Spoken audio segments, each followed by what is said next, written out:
അസ്സലാമു അലൈക്കും വറഹ്മത്തുള്ളാഹി വബറകാതുഹു. വേദിയിലിരിക്കുന്ന വിശിഷ്ട വ്യക്തികളെ, ഗുരുക്കന്മാരെ, പ്രിയപ്പെട്ട വിദ്യാർത്ഥി സുഹൃത്തുക്കളെ, നമ്മുടെ മുന്നിലുള്ള ഏറ്റവും പ്രശ്നസങ്കുലമായ ഒരു വിഷയത്തെ സംബന്ധിച്ച് ഏതാനും ചില കാര്യങ്ങൾ മാത്രം പറഞ്ഞു പോകാനാണ് ഞാൻ ഉദ്ദേശിക്കുന്നത്. നമ്മുടെ ഈ നരേഷൻ ഒരു അരമണിക്കൂറോ ഒരു 35 മിനിറ്റോ മാത്രം ഞാൻ സംസാരിക്കുകയും ബാക്കി നിങ്ങൾ ചില ചോദ്യങ്ങളോ അന്വേഷണങ്ങളോ ആശയങ്ങളോ ഒക്കെ അവതരിപ്പിക്കുകയും ചെയ്യുന്ന ഒരു രീതിയിൽ ഇത് കൊണ്ടുപോകാം എന്നാണ് ഞാൻ കരുതുന്നത്. ഇതിൻ്റെ ലൈവ് പോകുന്നില്ലല്ലോ?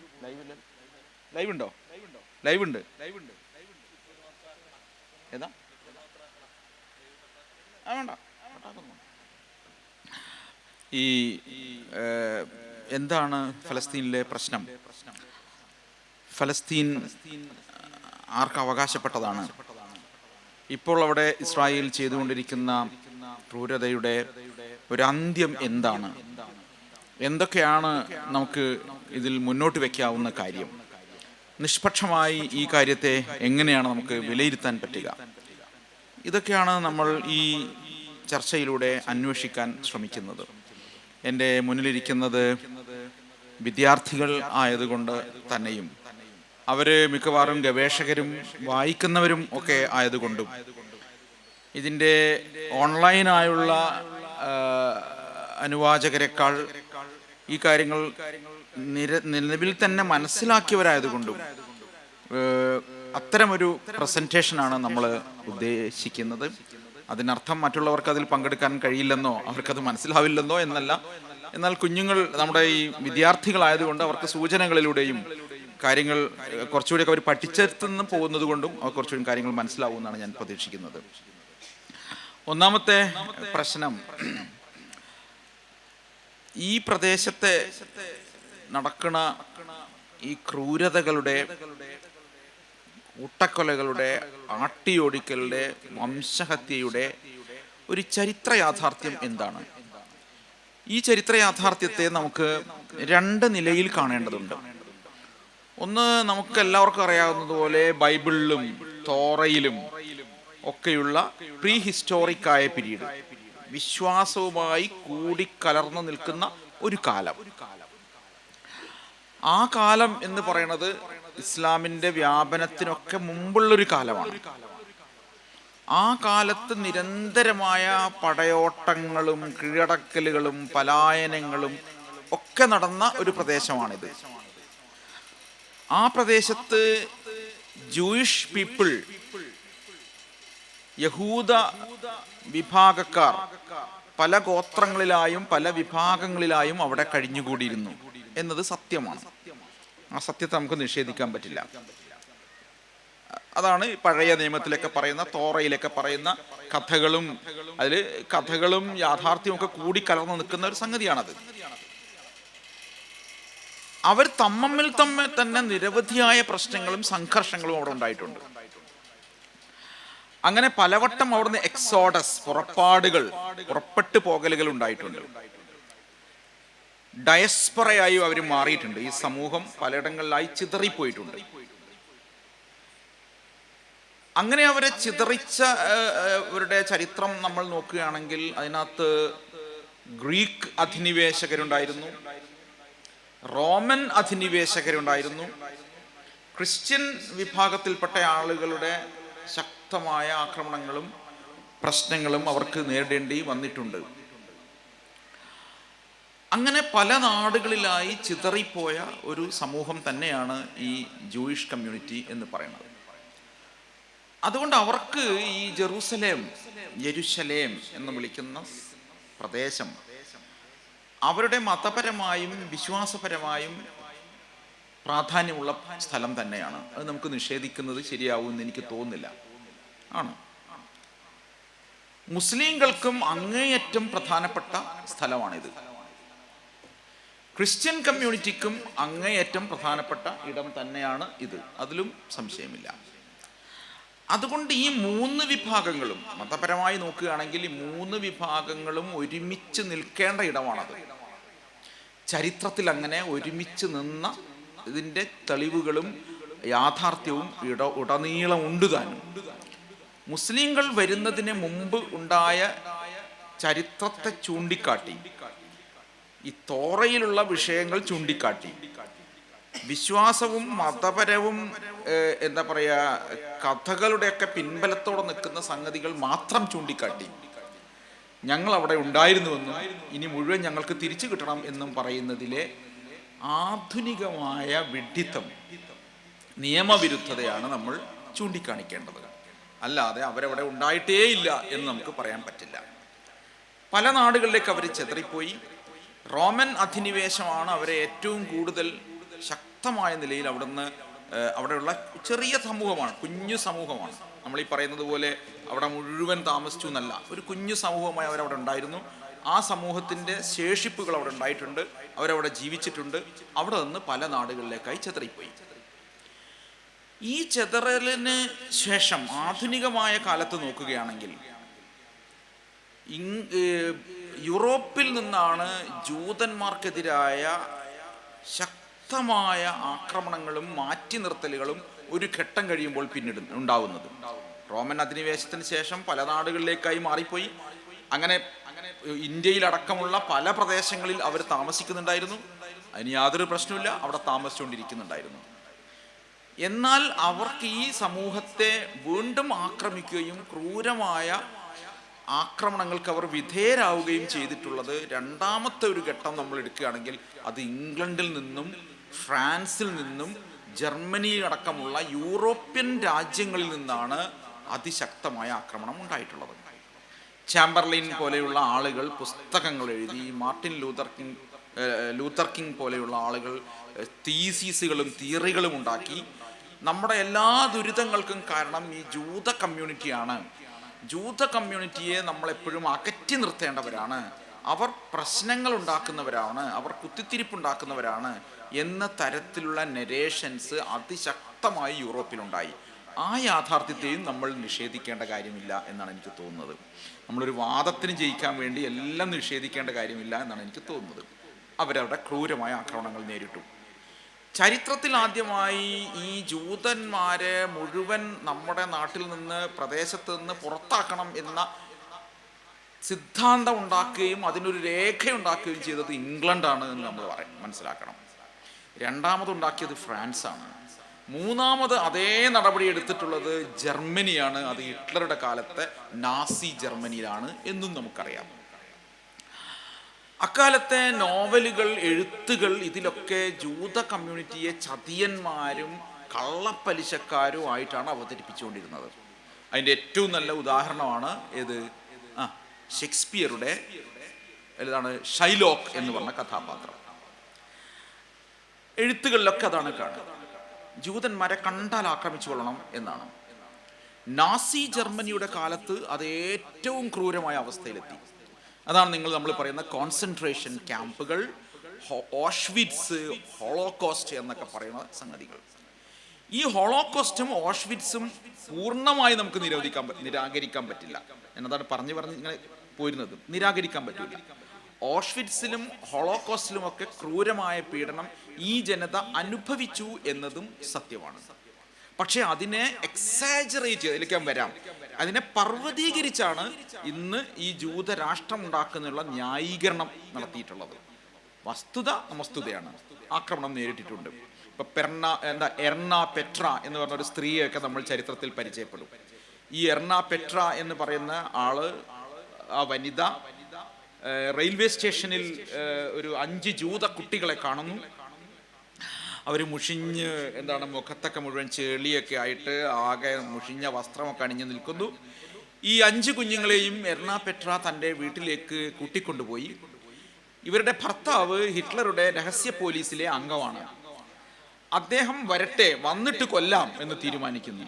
5 കുഞ്ഞുങ്ങളെ റെയിൽവേ സ്റ്റേഷനിൽ കാണുമ്പോൾ കൂട്ടിക്കൊണ്ടുപോയി കൊല്ലാൻ പദ്ധതിയിടാൻ മാത്രമുള്ള ജൂതവിരോധം അവിടെ ഉണ്ടായിരുന്നു എന്നാണ് അത് തെളിയിക്കുന്നത്.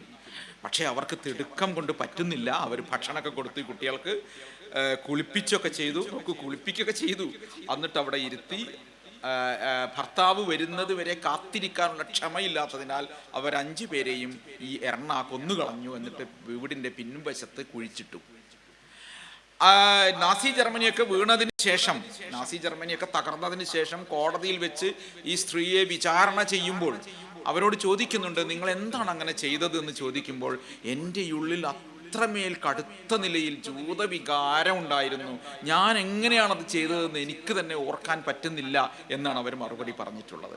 ഞാനിത് പറഞ്ഞത് നിങ്ങൾക്ക് ആർക്കെങ്കിലും ഒരു അനുഭവം ഉണ്ടാക്കാൻ വേണ്ടിയല്ല, മറിച്ച് ജൂതരോടുള്ള കടുത്ത വിയോജിപ്പുകൾ ഉണ്ടായിരുന്നത് കൊണ്ടാണ്. ജൂത ജനത ഒരു അലഞ്ഞ ജനതയാണ് എന്നതിലും ആർക്കുമില്ല സംശയം, ഇല്ല. അതവരുടെ കയ്യിലിരിപ്പ് കൊണ്ടുണ്ടായിട്ടുണ്ട്, ചരിത്രപരമായ മറ്റ് പല യാഥാർത്ഥ്യങ്ങൾ കൊണ്ടും ഉണ്ടായിട്ടുണ്ട്. നമുക്ക് ഈ സമയത്തിനകം ആ ചരിത്രത്തിലേക്ക് അധികം പോകാനൊക്കില്ല. യാഥാർത്ഥ്യത്തെ യാഥാർത്ഥ്യമായി തന്നെ പറഞ്ഞു പോകാം, അലഞ്ഞ ജനതയാണ്. പക്ഷേ എല്ലാ ചരിത്രകാരന്മാരും ഒരുപോലെ പറയുന്ന കാര്യമുണ്ട്, ഇസ്ലാമിക സമൂഹം ഒരിക്കൽ പോലും ഈ ജൂയിഷ് കമ്മ്യൂണിറ്റിയെ അകറ്റി നിർത്തിയിട്ടേയില്ല. അതിൽ അഭിപ്രായ വ്യത്യാസം ആർക്കുമില്ല. ഇന്ന് നമ്മൾ ഫിലിസ്ത്യർ എന്ന് പറയുന്നത് ഈ ചരിത്രപരമായ ഒരു പേരാണ്, ഫിലിസ്ത്യർ. ഫലസ്തീൻ എന്ന് പറയുന്ന ഈ അറബ് മേഖല, അറബ് വംശജർ, അറബ് സംസ്കാരം നിൽക്കുന്ന ഈ മേഖലയ്ക്കകത്ത് നേരത്തെ പറഞ്ഞതുപോലെ സിയോൺ കുന്ന് ഒക്കെ അവിടെയാണ്. സിയോൺ, അതാണ് സയണിസം. ഈ സിയോൺ കുന്ന് നിൽക്കുന്ന, യെരൂശലേം ക്ഷേത്രം നിൽക്കുന്ന, സിനഗോഗുകളുള്ള ഈ പ്രദേശത്ത് മുസ്ലിം കമ്മ്യൂണിറ്റി വരുന്നതിന് ശേഷം, ഓട്ടോമാൻ തുർക്കി ഭരണമൊക്കെ വരുന്നതിന് മുമ്പ് തന്നെ, നബി തങ്ങളുടെ കാലത്ത് തന്നെ അവിടെ ആ കാലത്തൊക്കെ പലയിടങ്ങളിലായി ഇസ്ലാം ചെന്നെത്തതിൻ്റെ ഭാഗമായി ഇവിടെയും എത്തുന്നുണ്ട്. അവിടെ എത്തുമ്പോൾ എന്താണ് സലാഹുദ്ദീൻ അയ്യൂബി അടക്കമുള്ള ആളുകൾ എന്താണ് ചെയ്തിട്ടുള്ളത്? ഈ ജൂയിഷ് കമ്മ്യൂണിറ്റിയുടെ ആരാധനാലയങ്ങൾ സംരക്ഷിക്കാനാണ് ശ്രമിച്ചിട്ടുള്ളത്. അത് അന്യാധീനമായി നാശോന്മുഖമായി കിടക്കുന്നത് കണ്ട്, ഒരു ആരാധനാലയമാണല്ലോ, ഇത് പരിഷ്കരിക്കണം, ഇത് ശരിയാക്കണം എന്നാണ് പറഞ്ഞിട്ടുള്ളത്. ഈ ജൂയിഷ് കമ്മ്യൂണിറ്റിയുടെ മുഖത്ത് നോക്കാൻ തയ്യാറായിട്ടുള്ളത്, അവരുമായി സാമ്പത്തിക ബന്ധം പുലർത്താൻ തയ്യാറായിട്ടുള്ളത്, അവരുമായി അയൽപ്പക്ക ബന്ധം പുലർത്താൻ തയ്യാറായിട്ടുള്ളത് മുസ്ലിങ്ങളായിരുന്നു എന്ന് നമ്മൾ കാണണം. യൂറോപ്പ് ജൂതരെ ഒരു പ്രശ്നമായാണ് കണ്ടത്. അങ്ങനെ ഒരു ടേം തന്നെ ഇങ്ങ് ചരിത്രത്തിൽ കാണാൻ പറ്റും. അത് ജൂയിഷ് പ്രോബ്ലം എന്നാണ്. ജൂയിഷ് ഡയസ്പറ മറ്റെല്ലായിടത്തും അഭിമാനകരമായ അസ്തിത്വം ഇല്ലാതെ നിന്നപ്പോൾ ഈ പ്രദേശത്ത് അവർക്ക് അഭിമാനകരമായ അസ്തിത്വം ഉണ്ടായിരുന്നു. ഏറ്റവും നല്ല ഉദാഹരണം വേറെ എവിടേക്കും പോകണ്ട, മുത്തുനബി സല്ലല്ലാഹു അലൈഹി വസല്ലം ഇല്ലേ, തൻ്റെ അങ്കി കടം പണയം വെക്കുന്നത് ആരുടെ അടുത്താണ്? ജൂതന്റെ അടുത്താണ് എന്ന് പറയുമ്പോൾ അതെടുത്ത് ആ കോലിവിങ് ആണ് കാണിക്കണത് അല്ലേ? ഒരു ബന്ധമില്ലാത്ത ആളെടുത്ത് അങ്കി പണയം വെക്കില്ലല്ലോ. എനിക്ക് തോന്നുന്നത് ഒരു ജൂയിഷ് മാൻ തന്നെയാണ് നബി തങ്ങളോട് സമയം എത്തുന്നതിന് മുമ്പേ പണം തിരികെ ചോദിക്കുന്നത്. അങ്ങനെ ഒരു ചരിത്രവും കാണാൻ പറ്റും. പൈസ വായ്പ വാങ്ങിയിട്ട് അപ്പോൾ പൈസ വായ്പ വാങ്ങുന്നതിലെ മര്യാദ അതിനകത്ത് നിങ്ങൾക്ക് കാണാൻ പറ്റും അല്ലേ? മുത്തുനബി എങ്ങനെയാണ് ആ മര്യാദ? നിങ്ങളൊരു പൈസ കടം വാങ്ങിച്ചു കഴിഞ്ഞാൽ അയാളോട് സമയം എത്തും മുമ്പേ ചോദിക്കരുത്, നിങ്ങളൊരു അവധി പറഞ്ഞിട്ട് അവധിയിലേ ചോദിക്കാവൂ. അവധിക്ക് മുമ്പേ ചോദിച്ച് ഈ മുത്തുനബിന്റെ വസ്ത്രം പിടിച്ചു വലിച്ച ജൂതനോട് ഉമർ റളിയല്ലാഹു അൻഹു കയർക്കുമ്പോൾ മുത്തുനബി പറയണത്, നീ എന്നെയും ഉപദേശിക്കുക, ആരാണ്? ഈ ജൂതനെയും ഉപദേശിക്കുക എന്നാണ് പറയണത്. ജൂതനോട് നീ പറയേണ്ടത് എന്താണ്? അവധി എത്തും മുമ്പേ ചോദിക്കരുത് എന്നാണ്. എന്നോട് പറയേണ്ടത് പണം വേഗം കൊടുത്തു തീർക്കണം എന്നാണെന്നാണ് പറയുന്നത്. അപ്പൊ ഇതൊക്കെ കാണിക്കുന്നത് അതുപോലെ ജൂതന്റെ ഒരു ഭൗതിക ശരീരം കടന്നു വരുമ്പോൾ മുത്തുനബി എഴുന്നേറ്റ് നിന്നു എന്നൊക്കെ ചരിത്രം നമ്മൾ കാണാൻ പറ്റും. ജൂയിഷ് പീപ്പിളുമായി കരാറുണ്ടാക്കിയത് കാണാൻ പറ്റും, കരാറുണ്ടാക്കിയതായി കാണാൻ പറ്റും. അപ്പൊ കരാറുണ്ടാക്കുക എന്ന് പറഞ്ഞാൽ എന്താണ്? പരിഗണിക്കാത്തൊരു സമൂഹവുമായി കരാറുണ്ടാക്കുക, കരാർ ലംഘിച്ചു എന്നതൊക്കെ മറ്റൊരു കാര്യം. പിന്നീട് എന്താ പറയാ, ഈ സമൂഹത്തെ ചതിക്കാനുള്ള ശ്രമങ്ങൾ നടത്തി എന്നത് മറ്റൊരു കാര്യം. പക്ഷേ ഈ കോലിവിങ് അവിടെ ഉണ്ടായിരുന്നു. ഈ ഫലസ്തീൻ പ്രദേശത്തും അതുണ്ടായിരുന്നു. അവർക്ക് ആരാധനാ സ്വാതന്ത്ര്യം ഉണ്ടായിരുന്നു. മറ്റൊരു ഭരണ സംവിധാനത്തിനകത്ത് നിൽക്കുമ്പോഴുള്ള നികുതി കൊടുക്കുക മാത്രമായിരുന്നു അവർക്ക് ചെയ്യേണ്ടിയിരുന്നുള്ളൂ. അഭിമാനകരമായ അസ്തിത്വം അവർക്ക് ഈ പ്രദേശത്തുണ്ടായിരുന്നു. അവിടെ പ്രധാന സമൂഹം എന്ന് പറയുന്നത് ആര് തന്നെയായിരുന്നു? അറബ് സമൂഹം തന്നെയായിരുന്നു.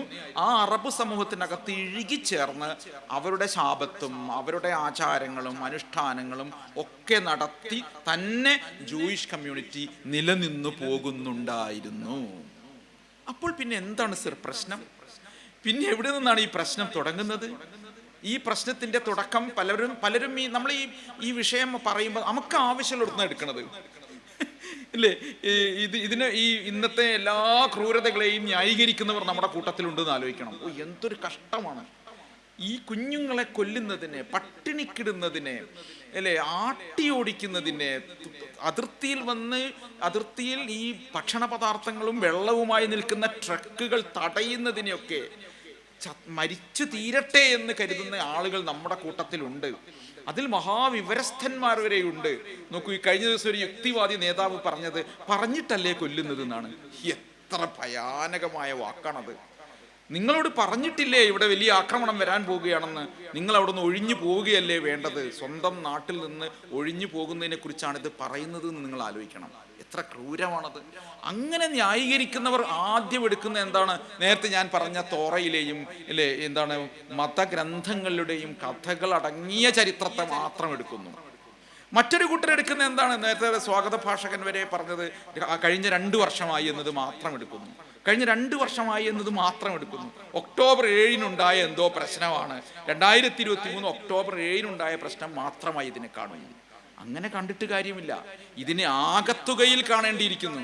അതുകൊണ്ടാണ് നമ്മൾ സംസാരിക്കുമ്പോൾ അവിടെ ജൂയിഷ് പീപ്പിൾ ഉണ്ടായിരുന്നു, അവർക്ക് പ്രധാനപ്പെട്ട ഇടം തന്നെയാണ്, അവർ യൂറോപ്പിൽ പ്രശ്നം അനുഭവിച്ചിരുന്നു എന്ന യാഥാർത്ഥ്യത്തെ അംഗീകരിച്ചു കൊണ്ടുപോകുന്നത്. ഇതിനെ ആകെ കാണാൻ നമുക്ക് പറ്റണമെന്നാണ് എൻ്റെ അഭിപ്രായം. ഒന്നിനെയും പ്രജുഡൈസ്ഡായി മുൻധാരണയോടെ കാണേണ്ടതില്ല. അപ്പോൾ ഈ 1900 ഒക്കെ ആകുമ്പോഴേക്കും 1800-ൻ്റെ ഒക്കെ ഒരു പകുതി പിന്നിടുമ്പോഴേക്കും ഈ യൂറോപ്പിലെ ജൂതന്മാർക്കിടയിൽ വലിയൊരു ചിന്താ പദ്ധതി ഉണ്ടാവുകയാണ്. 3 കാര്യങ്ങളാണ് അവർ ആലോചിച്ചു തുടങ്ങിയത്. ഒന്ന്, ഒരു ജൂയിഷ് അതത് സ്ഥലങ്ങളിൽ ജൂത കമ്മ്യൂണിറ്റിക്ക് സംവരണം പോലെ ഏർപ്പാടുകൾ ഉണ്ടാവുകയും അവർക്ക് ഭരണത്തിൽ പങ്കാളിത്തം നേടിയെടുക്കുന്നതിനുമുള്ള ഒരു ശ്രമം ഉണ്ടാകണം. 2, അവർ കണ്ടിട്ടുള്ളത് ജൂത കമ്മ്യൂൺസ് ഉണ്ടാക്കണം എന്ന് പറയാൻ മനസ്സിലാവും തോന്നുന്നു അല്ലേ? ഉദാഹരണത്തിന് അത് ഇവിടെ എങ്ങനെയാണെന്ന് എനിക്കറിയില്ല. ഇവിടെ ഇപ്പം ഒരു വേണമെങ്കിൽ പറയാവുന്നത് ഒരു CPM-ൻ്റെ ഒരു പ്രദേശമാണ് എന്ന് വേണമെങ്കിൽ പറയാം. ഒരു പ്രദേശമാണ്. അവരാണ് മറ്റാരും വരുന്നത് തടയുമെന്നല്ല, അങ്ങനെ ആയി തീർന്നിരിക്കുന്നു, അവരുള്ള ഒരു ഇടമായി തീർന്നിരിക്കുന്നു. എന്നതുപോലെ ജൂയിഷ് കമ്മ്യൂണിറ്റിക്ക് ഫ്രാൻസിലും ജർമ്മനിയിലും സോവിയറ്റ് യൂണിയനിലും പിന്നീട് വന്ന സോവിയറ്റ് യൂണിയൻ, റഷ്യ എന്ന് പറയാം, ആ പ്രദേശത്തൊക്കെ അതത് പ്രദേശങ്ങളിൽ ചില പോക്കറ്റുകൾ ഉണ്ടാവണം എന്നൊരു പരിഹാരം നിർദ്ദേശിച്ചു. പിന്നെ ഒരു കൂട്ടർ പറഞ്ഞു, അല്ല, ഹോംലാൻഡ് തന്നെയാണ് വേണ്ടത്, ഒരു പ്രത്യേക രാഷ്ട്രം തന്നെ വേണം എന്ന് വാദിക്കുകയുണ്ടായി. ഇത് വാദിക്കുമ്പോൾ തന്നെ അതിനെതിരായ വാദഗതികളും ഉണ്ടായി. നമുക്കൊരു രാഷ്ട്രം വാങ്ങിക്കെടുക്കുന്നത് വിഡ്ഢിത്തമാണ്. പലയിടങ്ങളിലായി ചിതറിപ്പോയ ഈ സമൂഹം ഒരുമിച്ച് നിന്ന് ഒരിടത്തേക്ക് പോകുന്നു എന്ന് പറയുന്നത് അവിടെ ഒരു സാംസ്കാരികമായി ശരിയായ സംഗതിയല്ല. മാത്രവുമല്ല, പണ്ടെന്നോ ഉണ്ടായിരുന്നു എന്ന് പറഞ്ഞ് ഒരു പ്രദേശത്തേക്ക് പിന്നീട് ഇപ്പോൾ കയറി ചെല്ലുന്നത് അവിടെ കൾച്ചറലായ കോൺഫ്ലിക്റ്റാണ് ഉണ്ടാക്കുക, സാംസ്കാരികമായ സംഘട്ടനമാണ് ഉണ്ടാക്കുക. എത്ര ശരിയാണത് അല്ലേ? ആലോചിച്ച് നോക്കൂ. കാരണം നമ്മുടെ ഒരു വീട് തന്നെ നിങ്ങൾ ആലോചിച്ച് നോക്കി. ഇപ്പം നമ്മളൊരു എൻ്റെ വീട് നിൽക്കുന്ന ഒരു സ്ഥലം, ഈ സ്ഥലത്ത് ഞാനും എൻ്റെ മുമ്പത്തെ തലമുറയും എനിക്കറിവുള്ള തലമുറയും ഞങ്ങളവിടെ താമസിച്ചുകൊണ്ടിരിക്കുകയാണ്. അപ്പോൾ ഒരു 500 കൊല്ലം മുമ്പത്തെയോ 1000 കൊല്ലം മുമ്പത്തെയോ ചരിത്രം പറഞ്ഞ ഒരാൾ വരികയാണ്, എൻ്റെ മുത്തശ്ശൻ്റെ അയാളുടെ പേരൊന്നും എനിക്കറിയില്ല, അയാൾ ഇവിടെ താമസിച്ചിരുന്നു എന്ന് പറഞ്ഞു വന്നാൽ അതൊരു സംഘട്ടനമല്ലേ ഉണ്ടാക്കുക? എനിക്കിവിടെ താമസിക്കാൻ ഇടം തരൂ എന്നല്ല പറയുന്നത്, മറിച്ച് നിങ്ങൾ ഇവിടെ നിന്ന് ഒഴിഞ്ഞു പോകണം അല്ലേ? ചരിത്രത്തിൽ അങ്ങനെയൊക്കെ ഉണ്ടായിരുന്നു. അതുകൊണ്ട് നിങ്ങൾ ഇവിടെ നിന്ന് ഒഴിഞ്ഞു പോകണം, ഞങ്ങളാണ് ഇവിടെ താമസിക്കാൻ പോകുന്നതെന്ന് പറഞ്ഞാൽ കോൺഫ്ലിക്റ്റ് അല്ലേ ഉണ്ടാവുള്ളൂ. അതുകൊണ്ട് ജൂത കമ്മ്യൂണിറ്റിക്ക് അകത്തുനിന്ന് തന്നെയുള്ളവർ പറഞ്ഞു, നമുക്ക് പറ്റുമെങ്കിൽ ആദ്യത്തെ 2 പരിഹാരമാണ് വേണ്ടത്. ജൂയിഷ് പ്രോബ്ലം ഉണ്ട് നമ്മൾ സമ്മതിച്ചു അല്ലേ? യൂറോപ്പിൽ കടുത്ത രീതിയിലുള്ള അന്യവൽക്കരണവും അപമാനവും സഹിച്ചിട്ട് തന്നെയാണ് ജൂതന്മാർ നിന്നുകൊണ്ടിരുന്നത്. അത് നമ്മൾ ഈ മറ്റൊരു വിശ്വാസധാരയിൽപ്പെട്ട ആയതുകൊണ്ട് അത് അംഗീകരിക്കാതിരിക്കേണ്ട കാര്യമില്ല, അത് സത്യമാണ്. ആ സത്യത്തിനുള്ള പരിഹാരം എന്ന് പറഞ്ഞാൽ എന്താണ്? അതത് പ്രദേശങ്ങളിൽ ആ ജൂത കമ്മ്യൂണിറ്റിക്ക് അവസരങ്ങൾ ഉണ്ടാക്കുകയാണ് വേണ്ടിയിരുന്നത്. എന്നാൽ ജൂയിഷ് കമ്മ്യൂണിറ്റിയിലെ നല്ലൊരു വിഭാഗം ആളുകൾ സയണിസ്റ്റുകളായി മാറുകയും ഒരു സയണിസ്റ്റ് പ്രസ്ഥാനം ഉണ്ടാവുകയും ചെയ്തു. ഈ സയനിസ്റ്റ് പ്രസ്ഥാനം ആവശ്യപ്പെട്ടത് പ്രധാനപ്പെട്ട കാര്യം ഇതായിരുന്നു: ഒരു പ്രത്യേക രാഷ്ട്രം കൊണ്ട് മാത്രമേ ഈ പ്രശ്നം പരിഹരിക്കാൻ കഴിയുകയുള്ളൂ എന്ന് ഒരു തീരുമാനത്തിലെത്തി. അത് പല കാലത്തെ ആലോചനകൾക്ക് ശേഷവും ഒക്കെയാണ് അത് വന്നിട്ടുള്ളത്. അതിനൊരു പെട്ടെന്നുണ്ടായ കാരണം, അങ്ങനെ ഒരു ചിന്ത ഉണ്ടാകുന്നതിൻ്റെ പെട്ടെന്നുണ്ടായ ഒരു കാരണം ഇതായിരുന്നു. തിയോഡർ ഹെർസൽ എന്ന് പറയുന്ന ആള്, നിങ്ങൾ കേട്ടിട്ടുണ്ടാവും, പക്ഷേ ആ പേര് നിങ്ങൾ പഠിക്കുന്ന കുട്ടികൾ കേട്ടിട്ടുണ്ടാവും. Theodor Herzl. ഇങ്ങനെ പോയാൽ പോരെ? ഓക്കെ അല്ലേ? ബുദ്ധിമുട്ടില്ലല്ലോ? ഇല്ല, ഇങ്ങനെ പോകാൻ പറ്റും. അതുകൊണ്ടാണ്. തിയോഡർ ഹെർസൽ എന്ന് പറയുന്ന ഒരു പത്രപ്രവർത്തകനാണ്. ഐ തിങ്ക് ഒരു പോളിഷ് പത്രപ്രവർത്തകനാണ് ഇദ്ദേഹം പാരീസിലെ, ഫ്രാൻസിന്റെ തലസ്ഥാനമായ പാരീസിലെ ഒരു കുറ്റവിചാരണ കാണുകയാണ്. കുറ്റവിചാരണ എന്താണ്? കുറ്റവിചാരണ, ഒരു ജൂതനായ മനുഷ്യൻ, അയാൾ ചാരപ്രവർത്തനം നടത്തിയെന്നും ഫ്രഞ്ച് സൈന്യത്തെ ഒറ്റുകൊടുത്തുവെന്നും പറഞ്ഞ് അയാളെ വിചാരണ ചെയ്യാണ്. വിചാരണ എന്നൊക്കെ പറഞ്ഞാൽ പരസ്യ വിചാരണയാണ്. ആളുകൾ അയാളെ മേൽ കല്ലെറിയുന്നു, അയാളെ ആക്ഷേപിക്കുന്നു, അയാളെ അച്ഛനെ വിളിക്കുന്നു, അയാളുടെ കുടുംബത്തെ വിളിക്കുന്നു, അയാൾ കുറ്റക്കാരനാണെന്ന് വിധിക്കുന്നു. ഇത് കാണുമ്പോൾ തിയോഡർ ഹെർസലിന്റെ മനസ്സിൽ കടുത്ത ഒരു വികാര വിക്ഷോഭം ഉണ്ടാവുകയാണ്. അയാൾക്ക് തോന്നുകയാണ്, എൻ്റെ ജനത ഇങ്ങനെയായി പോയല്ലോ എന്ന് തോന്നുകയാണ്. അങ്ങനെ തോന്നുന്നതിന് നമുക്കൊരു കുറ്റവും പറയാനൊക്കില്ല. അതിനുശേഷം ആ കടുത്ത വികാരത്തിൽ നിന്നാണ് തിയോഡർ ഹെർസൽ ഒരു പുസ്തകം എഴുതുന്നത്. അതിൻ്റെ പുസ്തകത്തിൻ്റെ പേരാണ് ദ ജൂയിഷ് സ്റ്റേറ്റ് എന്ന് പറയുന്നത്. The Jewish state. ആധുനികമായ കാലത്ത് ഒരു ജൂതരാഷ്ട്രം എന്ന പ്രയോഗം കോയിൻ ചെയ്യുന്നത് തിയോഡർ ഹെർസൽ ആണെന്ന് പറയാം. അതിനു മുമ്പും നിരവധിയായ എഴുത്തുകൾ ഉണ്ടായിട്ടുണ്ട്. അദ്ദേഹത്തിൻ്റെ സുഹൃത്തുക്കൾ തന്നെ ഈ ആശയം പറഞ്ഞിട്ടുണ്ട്. ചരിത്രത്തിൽ പലയിടത്തായി ചർച്ചകൾ നടന്നുകൊണ്ടിരിക്കുന്നുണ്ടായിരുന്നു.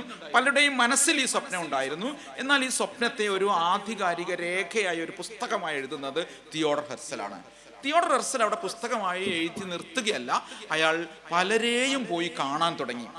അന്ന് ഈ പറഞ്ഞ ഓട്ടോമാൻ തുർക്കികൾ അവർ നല്ല രീതിയിൽ ഇവരെ പരിഗണിച്ചുകൊണ്ടിരിക്കുന്നവരായിരുന്നു. ഈ തുർക്കി സാമ്രാജ്യത്തിൻ്റെ ഉടമസ്ഥതയിലോ നടത്തിപ്പിലോ ആയിരുന്നു ഈ പ്രദേശം മുഴുവൻ ഉണ്ടായിരുന്നത്. അതുകൊണ്ട് അവരെ പോയി കണ്ടു. നിങ്ങൾ എന്തെങ്കിലും ചെയ്തു തരണം, നമുക്ക് വേറെ വഴിയൊന്നുമില്ല, നമുക്ക് ഏറ്റവും ഇഷ്ടമുള്ള സ്ഥലം, നമുക്ക് പോകാൻ ഇഷ്ടമുള്ള സ്ഥലം, ഞങ്ങൾക്ക് സാംസ്കാരികമായി ശേഷിപ്പുകൾ ഉണ്ടെന്ന് പറയുന്ന ആ പ്രദേശത്തേക്ക് തന്നെ ഞങ്ങൾ പോകണം എന്ന് പറഞ്ഞു. നേരിട്ട് ഒരു മറുപടിയൊന്നും അന്ന് പറയുന്നില്ല. അങ്ങനെ അദ്ദേഹം ഈ തിയോഡർ ഹെർസൽ പലയിടത്തും പോകുന്നുണ്ട്. ജർമ്മനിയുടെ ഭരണാധികാരി അടുത്ത് പോകുന്നുണ്ട്, ഫ്രാൻസിന്റെ ഭരണാധികാരി അടുത്ത് പോകുന്നുണ്ട്, റഷ്യയുടെ ഭരണാധികാരി അടുത്ത് പോകുന്നുണ്ട്, ഇംഗ്ലണ്ടിൽ എടുത്ത് പോകുന്നുണ്ട്. ഈ സമയത്താണ് എന്തുണ്ടാവുന്നത്? ഈ ഓട്ടോമൻ തുർക്കികളെ അവിടെ നിന്ന് കെട്ടുകെട്ടിക്കണം എന്ന ചിന്ത അന്നത്തെ വലിയ സാമ്രാജ്യത്വ ശക്തിയായ ബ്രിട്ടൻ ഉണ്ടാകുന്നത്. അതുകൊണ്ട് ഈ അന്നത്തെ അറബ് മേഖലയിലുള്ള ഉന്നതരായ ഭരണാധികാരികളായ നേതാക്കളെയും ഈ തുർക്ക് ഭരണാധികാരികളെയും തമ്മിൽ തെറ്റിക്കണം. അവർ തമ്മിലുള്ള പ്രശ്നത്തെ കൂടുതൽ, അതാണ് സാമ്രാജ്യത്തിൻ്റെ എപ്പോഴത്തെയും പണി. സാമ്രാജ്യത്തെ എല്ലായിടത്തും അങ്ങനെയാണ് അധികാരം പിടിച്ചിട്ടുള്ളത്. ഇന്ത്യയിലാണെങ്കിൽ എന്താണ്? ഡിവൈഡ് ആൻഡ് റൂൾ അല്ലേ? മുസ്ലിങ്ങളും ഹിന്ദുക്കളും തമ്മിൽ വിഭജിച്ചു കൊണ്ട് ഭരിക്കണം എന്നുള്ള സംവിധാനം. നമ്മുടെ ദേശീയ പ്രസ്ഥാനം അതിനെ മറികടന്നതുകൊണ്ടാണ് ഇന്ത്യയിൽ ഒരു ദേശീയ പ്രസ്ഥാനം ഉണ്ടായത്, ഇന്ത്യ എന്ന രാജ്യം ഉണ്ടായത്. ബ്രിട്ടീഷുകാരുടെ ഈ തന്ത്രത്തെ മറികടന്ന് ഗാന്ധിയുടെ നേതൃത്വത്തിൽ, അതിന് മുമ്പുള്ള എല്ലാ ദേശീയ ധാരകളെയും ഏറ്റവും നമ്മൾ ഗാന്ധിയെ ഓർക്കുന്നതിന് കാരണം എന്താണ്? ഈ ഡിവൈഡ് ആൻഡ് റൂളിനെ പൊളിച്ച് കയ്യിൽ കൊടുത്തു ഗാന്ധി എന്നതുകൊണ്ടാണ്. ദേശീയ സമരത്തിന്റെ ഭാഗമായി ഖിലാഫത്ത് പ്രസ്ഥാനത്തെ ഉൾച്ചേർത്തു. കണ്ടോ?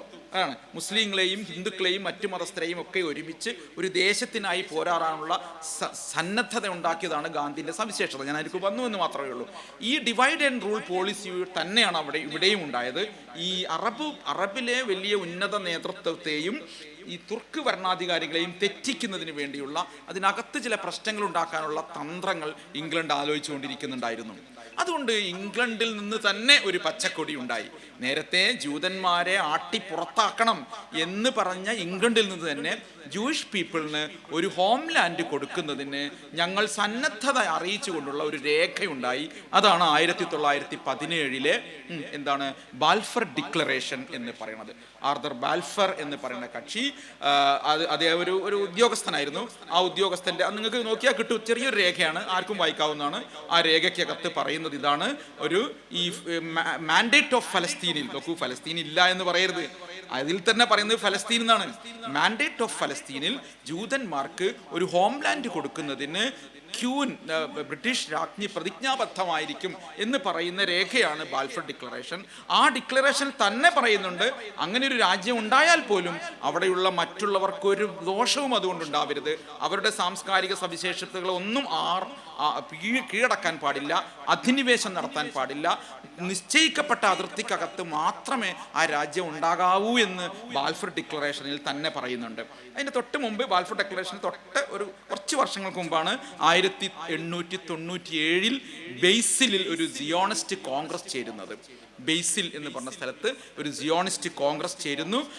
അത് അവിടെ കുറേ കോൺഗ്രസ് നടന്നിട്ടുണ്ട്, 5-6 കോൺഗ്രസുകൾ നടന്നിട്ടുണ്ട്. അതിൽ ഏറ്റവും പ്രധാനപ്പെട്ടത് 1897 കോൺഗ്രസ് ആയിരുന്നു.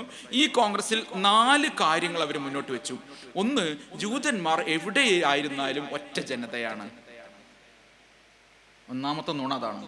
ജൂതന്മാർ എവിടെയായിരുന്നാലും ഒറ്റ ജനതയാണ്. അല്ല, ഓരോ പ്രദേശത്തും ജൂയിഷ് പീപ്പിളിന് അവരവരുടെ താല്പര്യങ്ങളും അവരവരുടെ സാംസ്കാരിക സവിശേഷതകളുമാണ് ഉണ്ടായിരുന്നത്. ഒറ്റ ജനതയാണ് എന്നത് ഒരു സിയോണിസ്റ്റ് ആശയമാണ്. രണ്ടാമത്തെന്താണ്? ജൂതന്മാർ എല്ലായിടത്തും പീഡനം അനുഭവിക്കുന്നു. തെറ്റാണ്. എല്ലായിടത്തും പീഡനം അനുഭവിച്ചിട്ടില്ല. യൂറോപ്പിലാണ് പ്രധാനമായും പീഡനം അനുഭവിച്ചിട്ടുള്ളത്. അവരെ ചരിത്രത്തിലും പീഡിപ്പിച്ചിട്ടുള്ളത് ക്രിസ്ത്യൻ കമ്മ്യൂണിറ്റിയിൽപ്പെട്ടവരാണ്. അതുകൊണ്ട് ക്രിസ്ത്യാനികളെ കുറ്റം പറയല്ല. അപ്പോൾ നിങ്ങൾ ഇന്നത്തെ ക്രിസ്ത്യാനിനെ കാണരുത്. അന്നത്തെ ക്രിസ്ത്യാനിയാണ് അവരെ പീഡിപ്പിച്ചിട്ടുള്ളത്. അപ്പോൾ എല്ലായിടത്തും പീഡനം അനുഭവിക്കുന്നത് തെറ്റാണ്. 3, അവർ ജീവിക്കുന്ന ഒരു പ്രദേശത്തിനും അവരെ സ്വാംശീകരിക്കാൻ സാധിച്ചിട്ടില്ല. തെറ്റ്. അവരെ സ്വാംശീകരിച്ച പ്രദേശമാണ് നമ്മൾ ഇന്ന് പ്രശ്നസങ്കുലം എന്ന് പറയുന്ന ഈ പ്രദേശം.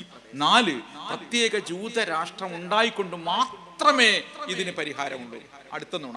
ഈ 4 നുണയാണ് 1897 ബേസിൽ കോൺഗ്രസ് മുന്നോട്ട് വെച്ചത്. അതിൻ്റെ തുടർച്ചയായി 1917 ഈ പറഞ്ഞ ബാൽഫർ ഡിക്ലറേഷൻ ഉണ്ടാകുന്നു. അപ്പൊ നിങ്ങളേക്ക് സാറേ ഇനിയിപ്പോൾ എന്താ പ്രശ്നം? ബാൽഫർ ഡിക്ലറേഷൻ ഉണ്ടായി, ആയിക്കോട്ടെ, എന്താ? പക്ഷേ ഈ ജൂത കോൺഗ്രസുകൾ ചേരാൻ തുടങ്ങി, തിയോഡർ ഹെർസലിന്റെ ഈ ആശയം ആളുകൾക്കിടയിൽ എത്താൻ തുടങ്ങിയ അപ്പോൾ തന്നെ ഒരിക്കലും ഉണ്ടാകാത്ത വിധത്തിലുള്ള കുടിയേറ്റം ഈ ഭാഗത്തേക്ക് ഉണ്ടാകുന്നു. ഈ പ്രദേശത്തേക്ക് വൻ കുടിയേറ്റം, ബോധപൂർവമായ കുടിയേറ്റം ഉണ്ടാകുന്നു. കുടിയേറ്റം ഇല്ലാതെ ഒരു ലോകത്തിന് ഒരു സ്ഥലത്തും നിൽക്കാൻ പറ്റില്ല. ഞങ്ങൾ എപ്പോഴും ആലോചിക്കേണ്ടതാണ്. കുടിയേറ്റത്തെ നിങ്ങൾക്ക് തടഞ്ഞു നിർത്താൻ പറ്റില്ല. അത് ഒരു മർദ്ദം കുറഞ്ഞിടത്തുനിന്ന് മർദ്ദം കൂടിയ ഭാഗത്തേക്ക് കാറ്റ്, വായു കടന്നു പോകുന്നത് പോലെ തന്നെയാണ്. മനുഷ്യർ പല ഭാഗങ്ങളിലായി നടത്തിയ പുറപ്പാടുകളാണ് ഇന്ന് കാണുന്ന എല്ലാ പ്രദേശവും ഉണ്ടാക്കിയിട്ടുള്ളത്. ഒറ്റ ചരിത്രം മാത്രം ഞാൻ പറയാം, നിങ്ങളതിനെ വേറെ എവിടെ എടുത്തിട്ട് നാശമാക്കരുത്. ഞാൻ പറയാം, US എന്ന് പറയുന്ന ഒരു രാജ്യം നിങ്ങൾ വലിയ ഉത്കൃഷ്ടമാണെന്ന് പറയുന്നുണ്ടല്ലോ. US എവിടെ നിന്നുണ്ടായതാണ്? US ഉണ്ടായിരുന്നത് അവിടുത്തെ ഇൻഡിജിനസ് ആയ മനുഷ്യന്മാരാണ് ഉണ്ടായിരുന്നത്. റെഡ് ഇന്ത്യൻസ് എന്നൊക്കെ നമ്മൾ വിളിക്കുന്ന ആരാണ്? കൊളംബസ് ഇന്ത്യയിലേക്കാണ് പോയിട്ട് എത്തുന്നത് എവിടെയാണ്? അമേരിക്കയിലാണ് എത്തുന്നത്. എന്നിട്ട് അതിനെ ഇന്ത്യ എന്നാണ് വിളിക്കുന്നത്. എന്നിട്ട് ഇവിടെ സ്വർണം കൊണ്ടുവരുന്നൊക്കെ അവിടുത്തെ പറയുന്നുണ്ട്. അവർക്ക് ഭാഷ ഒന്നും മനസ്സിലാവില്ല. എന്തോ കൊണ്ടുവരാനാണെന്ന് വെച്ചിട്ട് അവർ കാട്ടിൽ പോയി കായികനികളൊക്കെ കൊണ്ടു കൊടുക്കും. എന്ത് കായികനി അവിടെ ഉള്ളൂ? അവിടെ മറ്റൊന്നും ഉണ്ടായിരുന്നില്ല. അക്കാലത്ത് കൊളംബസ് കണ്ടെത്തിയ പ്രദേശത്തേക്ക് രണ്ടാമത് പോകുന്നതാണ് അമേരിഗോ വെസ്പൂച്ചി. അതാണ് അമേരിക്ക. ഇയാൾ പോയിട്ടാണ് പറയുന്നത് ഇത് പുതിയൊരു സ്ഥലമാണ് എന്ന് പറയുന്നത്. ആ സ്ഥലം കണ്ടെത്തിയതിന് ശേഷം, ഞാൻ ആക്ഷേപിച്ചു എന്ന് പറയരുത്, ഇംഗ്ലണ്ടിൽ നിന്നും മറ്റ് യൂറോപ്യൻ രാജ്യങ്ങളിൽ നിന്നും കള്ളന്മാരും കൊള്ളക്കാരുമായ ആളുകളെ നാട് കടത്താനുള്ള ഇടമായിരുന്നു ഏത്? ഈ പറയുന്ന അമേരിക്ക. അപ്പോ എന്താണ് അങ്ങനെ പറഞ്ഞുവിടുവോ? അതൊക്കെ ഒരു ആക്ഷേപമായി പോവില്ലേ? ഈ ഇവിടെ നിന്ന് പോയ വെള്ളക്കാരെന്ന് പറയുന്നത് അങ്ങനെ പോയവരാണ്.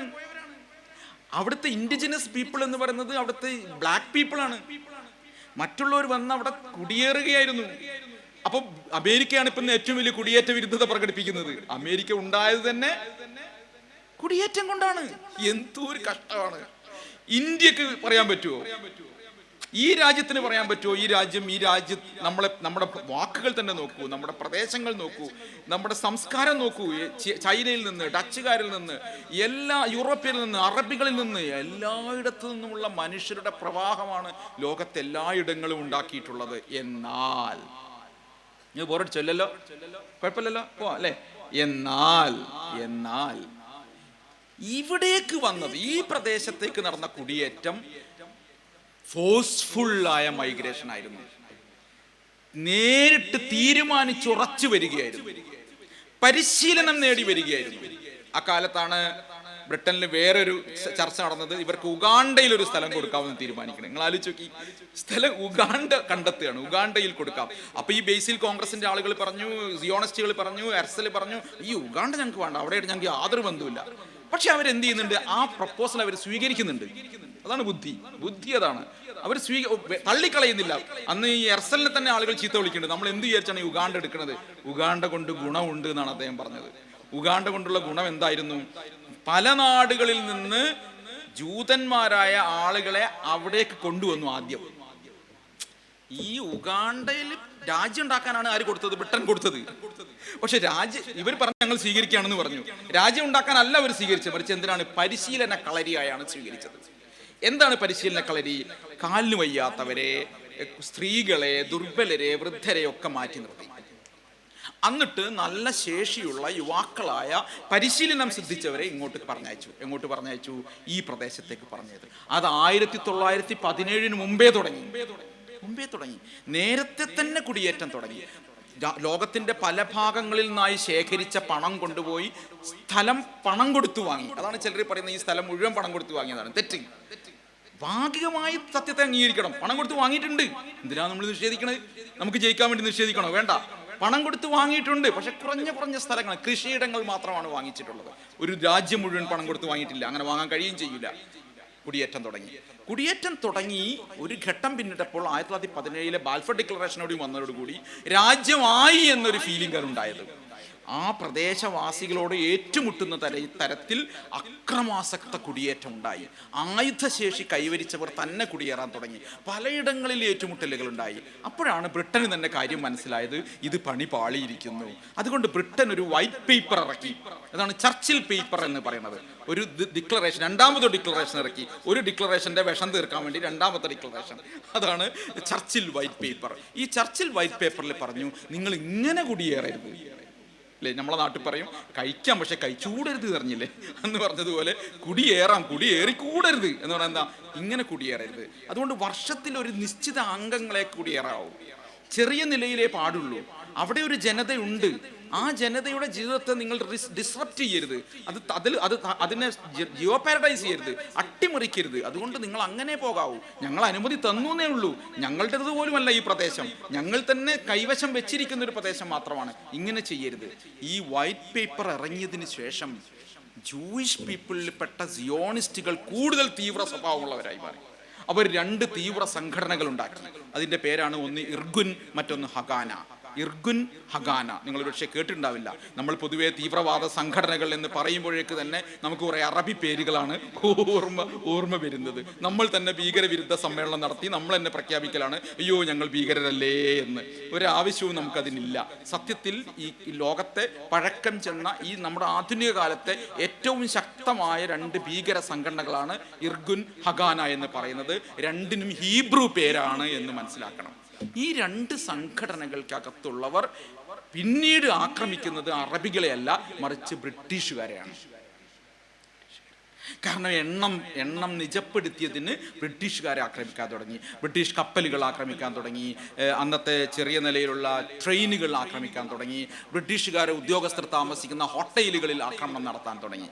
ഈ ഇർഗുൻ, ഹഗാന പോലെയുള്ള പാരാമിലിറ്ററി സംഘടനകൾ ചേർന്നതോടുകൂടി തന്നെ പിന്നെ ഇസ്രായേൽ ഉണ്ടാകുന്നതിന് മുമ്പ് തന്നെ ഇത്തരം കൂട്ടക്കൊലകളും ഏറ്റുമുട്ടലുകളും നിരന്തരം ഉണ്ടായിക്കൊണ്ടിരുന്നു. 1947 ഇസ്രായേൽ ഉണ്ടാക്കാൻ വേണ്ടി ഈ പ്രദേശത്തെ വിഭജിക്കുന്നു. 1948 ഇസ്രായേൽ നിലവിൽ വരുന്നു. ആ ഡേറ്റ് ഇതാണ്. 1947 നവംബർ 29 വിഭജന പ്രമേയം പാസ്സാകുന്നു. 1948 മെയ് 15 ഈ ഇസ്രായേൽ ഉണ്ടാകുന്നു. ഈ ഇടയ്ക്കുള്ള കാലയളവിൽ മാത്രം ആയിരക്കണക്കിന് മനുഷ്യരെ കൂട്ടക്കൊല ചെയ്തു. അതാണ് ദേർ യാസീൻ കൂട്ടക്കൊല എന്നൊക്കെ പറയുന്നത്. ഈ 2 ഭീകര സംഘടനയെയും 1948 ഇസ്രായേലിന്റെ സൈന്യത്തിൽ ചേർത്തു. നോക്കൂ, നമ്മുടെ നാട്ടിലെ മാവോയിസ്റ്റുകളെ നമ്മുടെ സൈന്യത്തിൽ ചേർക്കുന്നതിനെ കുറിച്ച് ആലോചിച്ച് നോക്കൂ. നമ്മുടെ നാട്ടിലെ ഒരു തീവ്രവാദ ഗ്രൂപ്പിനെ പെട്ടെന്ന് നേരെ നമ്മുടെ സൈന്യത്തിൽ ചേർക്കുന്നതിന് ആലോചിച്ച് നോക്കൂ. അതാണ് IDF-ന്റെ കാര്യത്തിൽ സംഭവിച്ചത്. ഇസ്രായേൽ ഡിഫൻസ് ഫോഴ്സിന്റെ ഭാഗമായി ഈ 2 ഭീകര സംഘടനകളെയും മാറ്റിക്കഴിഞ്ഞു. ഇസ്രായേൽ സൈന്യം എങ്ങനെയാണ് ഇങ്ങനെ ഭീകരമാകുന്നത് എന്ന ചോദ്യത്തിന് ഉത്തരമാണത്. ഇർഗുൻ്റെയും ഹഗാനയുടെയും പിന്മുറക്കാരാണ് ഇസ്രായേൽ സൈന്യം എന്ന് പറയുന്നത്. അതുകൊണ്ടാണ് 2008 നമ്മൾ അതാ പറയണ്ടേ, ഇപ്പോഴും മാത്രമല്ല, ഗസക്ക് നേരെയുള്ള ആക്രമണം എന്ന് തുടങ്ങിയതാണ്. 2000-കളിൽ തന്നെ തുടങ്ങിയ സംഗതിയാണിത്. ആ 2008 നടത്തിയിട്ടുള്ള ഒരു ആക്രമണം നിങ്ങൾ പ്രത്യേകം ഓർക്കണം. ആ 2008 സെപ്റ്റംബർ 27 ഞാൻ നിങ്ങളുടെ നേരത്തെയും അത് പറഞ്ഞിട്ടുണ്ട്. 2008 സെപ്റ്റംബർ 27 ഗസയിൽ നടത്തിയ ആക്രമണം കാർപ്പറ്റ് ബോംബിംഗ് ആയിരുന്നു. ടൺ കണക്കിന് ബോംബ് ഈ ഗസയിൽ ഇട്ടു. അത് നടത്തിയത് 11:25 11:25 പകൽ 11:25. എന്താണ് പകൽ 11:25 സവിശേഷത? അവിടെ കുഞ്ഞുങ്ങൾ സ്കൂളിലേക്ക് ഷിഫ്റ്റ് മാറുന്ന സമയമാണ്. ഒരു കൂട്ടം കുട്ടികൾ ഷിഫ്റ്റ് കഴിഞ്ഞ് റോഡിലുണ്ടാവും, ഒരു കൂട്ടം കുട്ടികൾ ഷിഫ്റ്റിൽ കയറാൻ വേണ്ടിയും റോഡിലുണ്ടാകും. ഗസയിലെ കുഞ്ഞുങ്ങൾ മുഴുവൻ തെരുവിലുള്ളപ്പോൾ തന്നെ ആക്രമണം നടത്താനായി തീരുമാനിക്കുന്ന ഒരു സൈന്യം എങ്ങനെയാണ് സൈന്യമെന്ന് പറയുക? അതൊരു ഭീകര സൈന്യമാണ്. അതുകൊണ്ട് ഇസ്രായേൽ ഭീകരതയെക്കുറിച്ചാണ് നമ്മൾ സംസാരിക്കേണ്ടത്. ഫലസ്തീൻ ഐക്യദാർഢ്യം എന്ന് പറയുന്നത് വളരെ എളുപ്പമുള്ള കാര്യവും ഇസ്രായേൽ ഭീകരതയെക്കുറിച്ച് പഠിച്ച് പറയുക എന്ന് പറയുന്നത് ഇച്ചിരി ബുദ്ധിമുട്ടുള്ള കാര്യവുമാണ്. ആ ബുദ്ധിമുട്ടുള്ള കാര്യമാണ് നമ്മൾ എടുക്കേണ്ടത്. ഒന്നിനെയും നമ്മൾ എന്താ പറയുക, തുറന്ന മനസ്സോടെ കാണുക. ഈ സംഭവങ്ങളെയൊക്കെ അതിൻ്റെതായ നിലയിൽ തന്നെ കാണുക. 1948 ഇസ്രായേൽ ഉണ്ടായതിനു ശേഷം ഒരിക്കൽ പോലും അതിൻ്റെ അതിർത്തിയിൽ അത് നിലനിന്നിട്ടില്ല. അതാണ് പ്രശ്നം. ഒരിക്കലും അതിർത്തിയിൽ നിലനിന്നിട്ടില്ല. നോക്കൂ, എനിക്കൊരു 10 ഏക്കർ സ്ഥലം വാങ്ങിക്കഴിഞ്ഞാൽ, 2 ഏക്കർ സ്ഥലം വാങ്ങിക്കഴിഞ്ഞാൽ ഞാൻ അപ്പുറത്തേക്ക് വളച്ചിട്ട് എൻ്റെ മതില് അടുത്ത ദിവസം അടുത്തേക്ക് തൊട്ടടുത്ത ആളുകളെ ഓരോരുത്തരെയും കീഴടക്കി പോവുകയാണ്. ഒരിക്കൽ പോലും UN വരച്ചു കൊടുത്ത അതിർത്തിയിൽ അവർ നിലനിന്നിട്ടില്ല. ഈ രാഷ്ട്രം അവിടെ ഉണ്ടാക്കിയതേ തെറ്റ്. അവിടെ ഇഴുകിച്ചേർന്ന് ജീവിക്കുകയാണ് വേണ്ടിയിരുന്നത്. പല നാടുകളിൽ നിന്ന് ആളുകളെ അങ്ങോട്ട് കൊണ്ടുവന്നതേ തെറ്റ്. ഒരു രാജ്യം അവിടെ പടച്ചുണ്ടാക്കിയത് തെറ്റ്. ഈ തെറ്റ് ആദ്യം വിളിച്ചു പറഞ്ഞത് ഇന്ത്യയുടെ രാഷ്ട്രപിതാവായ മഹാത്മാഗാന്ധി തന്നെയാണ്. മഹാത്മാഗാന്ധിക്ക് എന്താ വിവരമില്ലേ? മഹാത്മാഗാന്ധി പറഞ്ഞത് ഇതാണ്: ഇംഗ്ലീഷ് സംസാരിക്കുന്നവർക്ക് എങ്ങനെയാണോ ഇംഗ്ലണ്ട് മാതൃഭൂമിയായിരിക്കുന്നത്, ഫ്രഞ്ച് സംസാരിക്കുന്നവർക്ക് എങ്ങനെയാണോ ഫ്രാൻസ് മാതൃഭൂമിയായിരിക്കുന്നത്, അതുപോലെ അറബ് സംസാരിക്കുന്നവരുടെ മാതൃഭൂമിയാണ് ഫലസ്തീൻ എന്നാണ് അദ്ദേഹം പറഞ്ഞിട്ടുള്ളത്. എന്നിട്ട് ഒരു വരി കൂടി അദ്ദേഹം പറഞ്ഞു: പലയിടങ്ങളിലായി അലയുന്ന ജൂതർക്ക് വേണമെങ്കിൽ ഇന്ത്യയിലേക്ക് വന്നുകൂടെ എന്നുവരെ അദ്ദേഹം ചോദിക്കുന്നുണ്ട്. ജൂതവിരുദ്ധനായിരുന്നില്ല ഗാന്ധി, മുസ്ലിം പക്ഷപാതിയുമായിരുന്നില്ല ഗാന്ധി. സത്യമാണ് ഗാന്ധി പറഞ്ഞിട്ടുള്ളത്. അവിടെ ഒരു രാഷ്ട്രമുണ്ടാക്കുന്നത് ദീർഘകാലത്തേക്കുള്ള പ്രശ്നമാകുമെന്ന് ഗാന്ധി പറയുകയുണ്ടായി. അതേ വാക്കു പുലർന്നു. 1948 ഇസ്രായേൽ ഉണ്ടായതിനു ശേഷം ഒരിക്കലും അതിൻ്റെ അതിർത്തിയിൽ നിന്നില്ല. 1967 യുദ്ധത്തിൽ നമ്മൾ ഇന്ന് അൽ അക്സ ഉൾപ്പെടുന്ന ഏറ്റവും പ്രധാനപ്പെട്ട പ്രദേശമായ കിഴക്കൻ ജെറൂസലേം ഇസ്രായേൽ പിടിച്ചടക്കി, ഗസ പിടിച്ചടക്കി, വെസ്റ്റ് ബാങ്കിന്റെ നല്ലൊരു ഭാഗം പിടിച്ചടക്കി, ജൂലാൻ കുന്നുകൾ, സിറിയയുടെ അടുത്ത് നിൽക്കുന്ന ജൂലാൻ കുന്നുകൾ പിടിച്ചടക്കി, ഈജിപ്തിന്റെ സിനായി മേഖല പിടിച്ചടക്കി.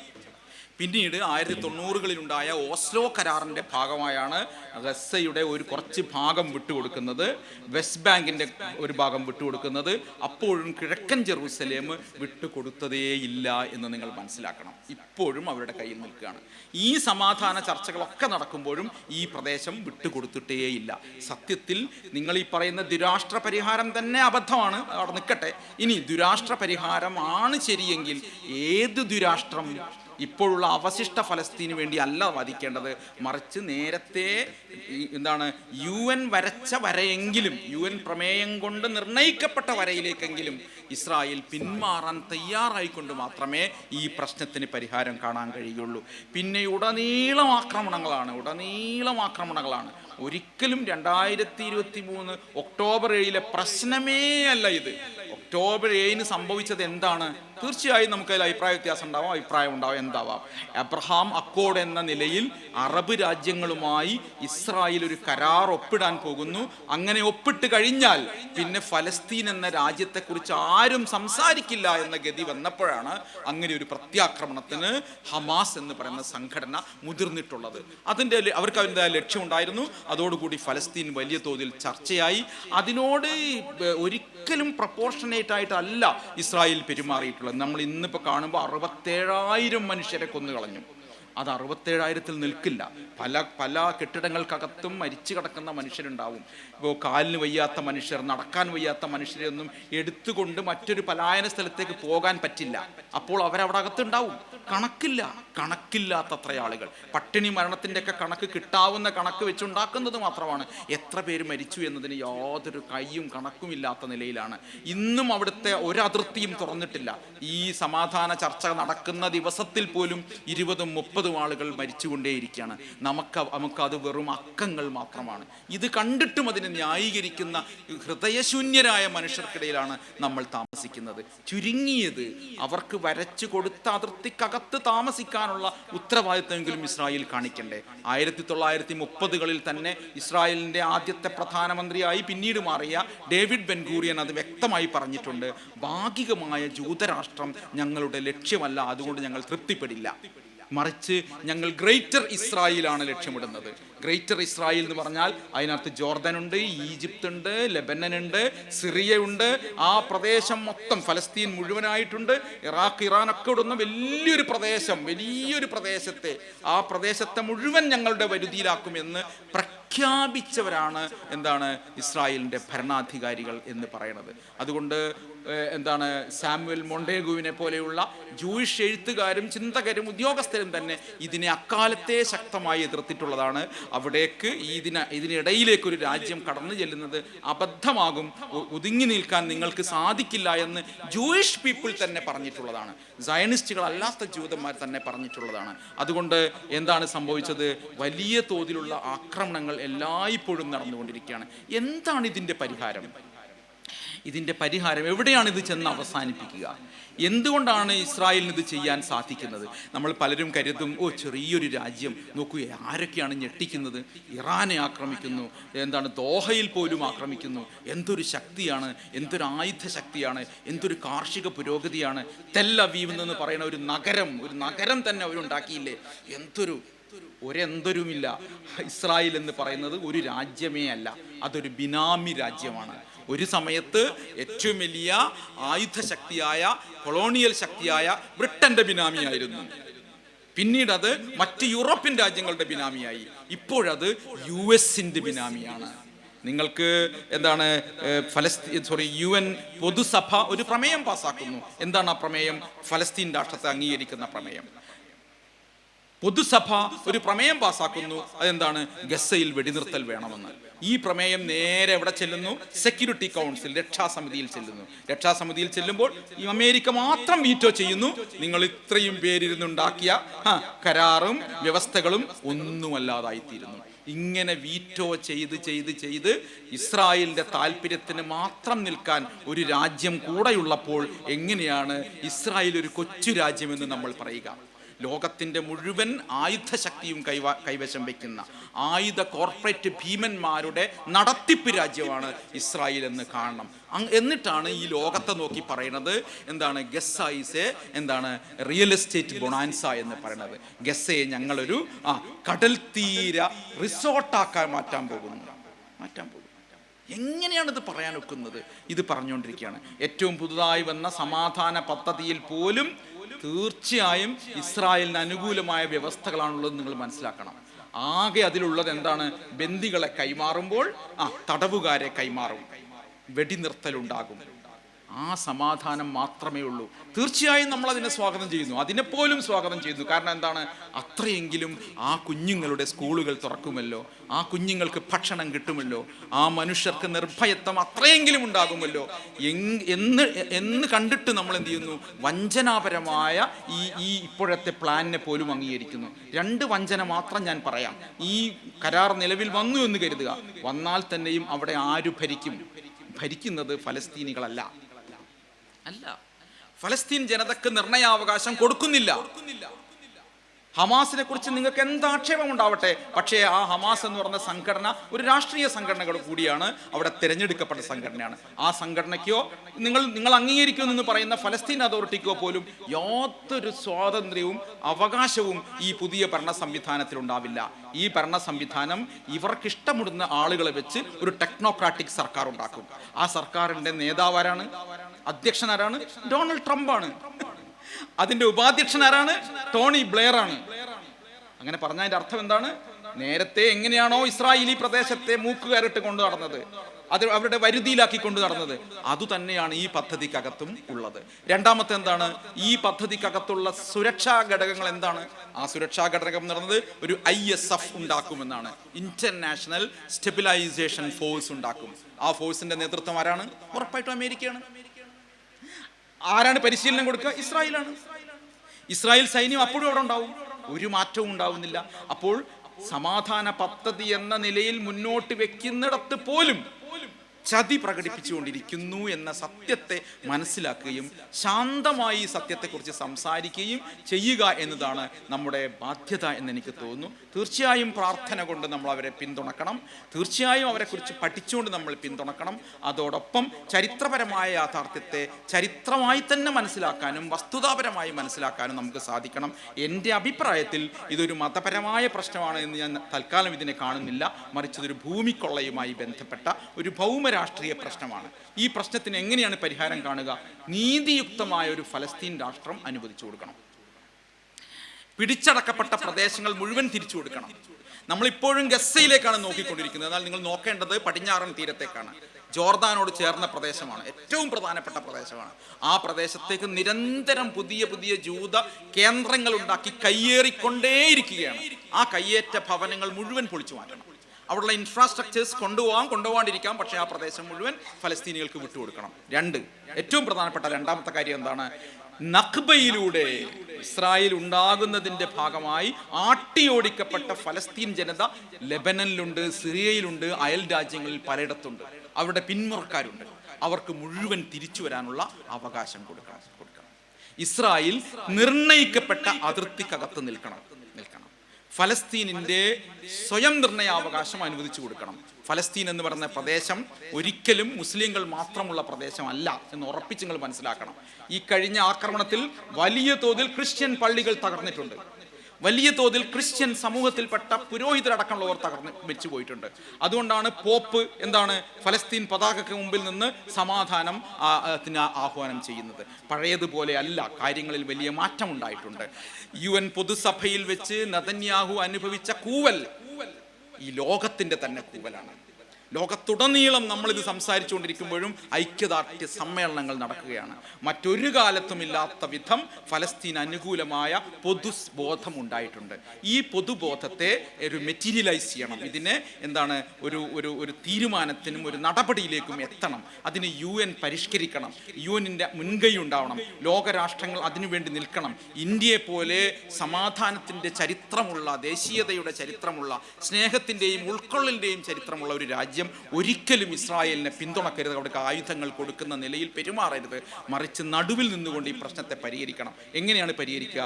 ഈ പറഞ്ഞതുപോലെ തിരിച്ചു വരാൻ അനുമതി കൊടുക്കണം. അവിടെ ഒരു സ്വന്തം ഒരു രാജ്യം ഉണ്ടാക്കാനുള്ള അവസരം കൊടുക്കണം. ഫലസ്തീനെ കുറിച്ചുള്ള നമ്മുടെ വാക്കുകളിൽ തന്നെ മാറ്റം ഉണ്ടാകണം. ഒരിക്കലും ഇതൊരു ഗസ വാർ അല്ല, ഇതൊരു വംശഹത്യയാണ്. ഇത് ജനോസൈഡാണ്. എന്താ ജനോസൈഡ് എന്ന് പറഞ്ഞാൽ എന്താണ്? ഒരു ജനതയെ ഒരു പ്രദേശത്ത് നിന്ന് തീർത്ത് കളയുന്ന പരിപാടിയാണ് ജനോസൈഡ് എന്ന് പറയുന്നത്. ചരിത്രത്തിൽ തന്നെ അവരെ ഇറക്കി വിടുന്ന പരിപാടിയാണ്. അതുകൊണ്ടാണ് ഫലസ്തീൻ അവിടെ ഉണ്ടായിരുന്നില്ല എന്നുള്ള വാദം ഉണ്ടാകുന്നത്.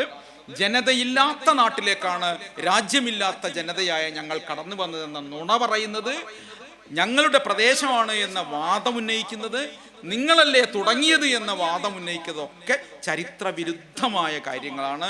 ചരിത്രത്തെ മുൻനിർത്തിക്കൊണ്ട് മാത്രമേ നമുക്ക് ഈ വിഷയത്തെക്കുറിച്ച് സംസാരിക്കാനാവുകയുള്ളൂ. അതുകൊണ്ട് ഗസ വാർ എന്ന് നമ്മൾ അറിയാതെ പോലും പറയരുത്. അത് ഗസ ജനോസൈഡാണ്. ഇത് ഒരു ഒക്യുപ്പയർ രാജ്യം, ഒരു അധിനിവേശക രാജ്യം ഒരു അധിനിവിഷ്ട ജനതയ്ക്ക് മേൽ നടത്തുന്ന ആയുധപ്രയോഗവും ക്രൂരതയുമാണ് എന്ന നിലയിൽ തന്നെ ലോകത്തോട് പരിചയപ്പെടുത്താൻ സാധിക്കണം. ജൂയിഷ് പീപ്പിളിനകത്ത് തന്നെ എത്രയോ ആളുകൾ ഈ ഫലസ്തീനു വേണ്ടി വാദിക്കുന്നുണ്ട് എന്ന സത്യവും നമ്മൾ മനസ്സിലാക്കാൻ ശ്രമിക്കണം. മൈക്കോ പെല്ലഡ് പോലെയുള്ള എഴുത്തുകാർ ഒക്കെ ഈ വിഷയത്തിൽ ഇപ്പോഴും ഫലസ്തീന് അനുകൂലമായി സംസാരിച്ചു കൊണ്ടിരിക്കുന്നുണ്ട്. ഞാൻ തന്നെയും എനിക്ക് US പോകാനുള്ള ഒരവസരം ഒരു സമയത്ത് കിട്ടിയപ്പോൾ അക്കാലത്ത് വൈറ്റ് ഹൗസിന് മുമ്പിൽ ഞാൻ കണ്ടിട്ടുണ്ട്, നേർക്കുനേർ കണ്ടിട്ടുണ്ട്, ജൂത റാബിമാരിൽപ്പെട്ട ആളുകൾ തന്നെ ഫലസ്തീൻ പതാക പിടിച്ചുകൊണ്ട് ഫലസ്തീൻ അനുകൂല മുദ്രാവാക്യം മുഴക്കുന്നത്. അന്ന് ആ മുദ്രാവാക്യത്തിന് കാരണമായത് ഈ ജെറൂസലേമിനെ, ഏറ്റവും പ്രധാനപ്പെട്ട ജെറൂസലേമിനെ ഇസ്രായേലിന്റെ തലസ്ഥാനമായി ട്രംപ് അംഗീകരിച്ചപ്പോഴാണ് അമേരിക്കയിൽ ഏറ്റവും വലിയ പോരാട്ടം ഉണ്ടായിട്ടുള്ളത്, പ്രക്ഷോഭം ഉണ്ടായിട്ടുള്ളത്. ആ പ്രക്ഷോഭത്തിന് നേതൃത്വം കൊടുത്തത് അവിടുത്തെ ജൂയിഷ് പീപ്പിൾ തന്നെ ആയിരുന്നു എന്ന് നമ്മൾ മനസ്സിലാക്കണം. അപ്പോൾ ക്രിസ്ത്യൻ സയനിസ്റ്റുകളായ ആളുകളാണ് ഈ പ്രശ്നങ്ങൾ മുഴുവൻ ഉണ്ടാക്കുന്നത്. ജൂയിഷ് കമ്മ്യൂണിറ്റിയിലെ തന്നെ ന്യൂനപക്ഷമാണെങ്കിലും ന്യൂനപക്ഷം ഇതിനനുകൂലമായി നിൽക്കുന്നുണ്ട് എന്നുകൂടി മനസ്സിലാക്കി അറബ് വംശജരും ജൂയിഷ് പീപ്പിളും ഒരുമിച്ച് ജീവിക്കുന്ന ഒരു പ്രദേശത്തെ സമാധാനപൂർവ്വം ജീവിക്കുന്ന ഒരു പ്രദേശത്തിന് വേണ്ടിയാണ് നമ്മൾ വാദിക്കേണ്ടതും പ്രാർത്ഥിക്കേണ്ടതും എന്ന് മാത്രം പറഞ്ഞുകൊണ്ട് ഈ നരേഷൻ ഞാനിവിടെ അവസാനിപ്പിക്കുകയാണ്. നമ്മൾ കുറേ കാര്യങ്ങൾ പറഞ്ഞിട്ടുണ്ട്. നമ്മൾ പഴയ ചരിത്രത്തിൽ നിന്ന് തുടങ്ങി മെല്ലെ മെല്ലെ മെല്ലെ മെല്ലെ ഇങ്ങനെ വന്നിട്ടുണ്ട്. കുറേ കാര്യങ്ങളൊക്കെ നിങ്ങൾക്ക് കിട്ടിയിട്ടുണ്ടാവും എന്നാണ് ഞാൻ കരുതുന്നത്. വായിച്ചും അറിഞ്ഞും ഇതിനെ നിങ്ങൾ പൂരിപ്പിക്കാൻ ശ്രമിക്കണം. ചില പറഞ്ഞു പോകുമ്പോൾ പറ്റുന്ന സംഗതികളൊക്കെ നിങ്ങൾ തിരുത്തി പോകണം. ഒരു പക്ഷേ കുറച്ചുകൂടി വെളിച്ചത്തിൽ നിന്നതിനെ കാണുമ്പോൾ വേറെ തരം കാഴ്ചപ്പാടുകൾ നിങ്ങൾക്ക് ഉണ്ടായേക്കാം. ആ കാഴ്ചപ്പാടിലേക്ക് സഞ്ചരിക്കണം എന്നാണ് ഞാൻ പറയുന്നത്. ഞാൻ ഒരിക്കലും ഒരു പെരുന്തച്ചൻ കോംപ്ലക്സ് ഉള്ള ആളല്ല. ഞാൻ പറയുന്നത് മാത്രമാണ് ശരിയെന്ന അഭിപ്രായമുള്ള ആളല്ല. നിങ്ങളൊക്കെ ചിന്താശേഷിയുള്ളവരാണ്. നിങ്ങൾ ഇതിൻ്റെയൊക്കെ സത്യത്തിലേക്ക് കൂടുതലായി കടന്നു ചെല്ലണം. അറബ് ലോകം ഇതിനെ എങ്ങനെ കാണുന്നു എന്നതിനെക്കുറിച്ച് നിങ്ങൾ പഠിക്കണം. ഒരു ആക്ഷേപത്തിനും ഞാൻ മുതിരുന്നില്ല. അവർക്കൊക്കെ ഉത്തരവാദിത്വമുണ്ട് എന്ന് മാത്രമാണ് എനിക്കത് സംബന്ധിച്ച് പറയാനുള്ളത്. സന്തോഷം, അഭിവാദ്യങ്ങൾ. അസ്സലാമു അലൈക്കും. നമുക്കിതിനെ ചോദ്യങ്ങളിലൂടെ കൊണ്ടുപോകാം എന്നാണ് എനിക്ക് തോന്നുന്നത്. തുടക്കത്തിലൊക്കെ ഒരു ബുദ്ധിമുട്ടുണ്ടാവും, പിന്നെ ചോദ്യങ്ങൾ അധികമാവും. അങ്ങനെയാണ് സാധാരണ ഉണ്ടാവില്ലത്. അപ്പോൾ നിങ്ങൾ ചോദിച്ചോളി. നമ്മളെ മുതിർന്ന കാരണവന്മാരൊക്കെ ഇവിടെ ഇരിക്കുന്നുണ്ട്. അതോ എനിക്കൊരു കുറച്ച് പേടിയുണ്ടായി, അതുകൊണ്ട് അവരിയ്ക്കുന്നിടത്ത്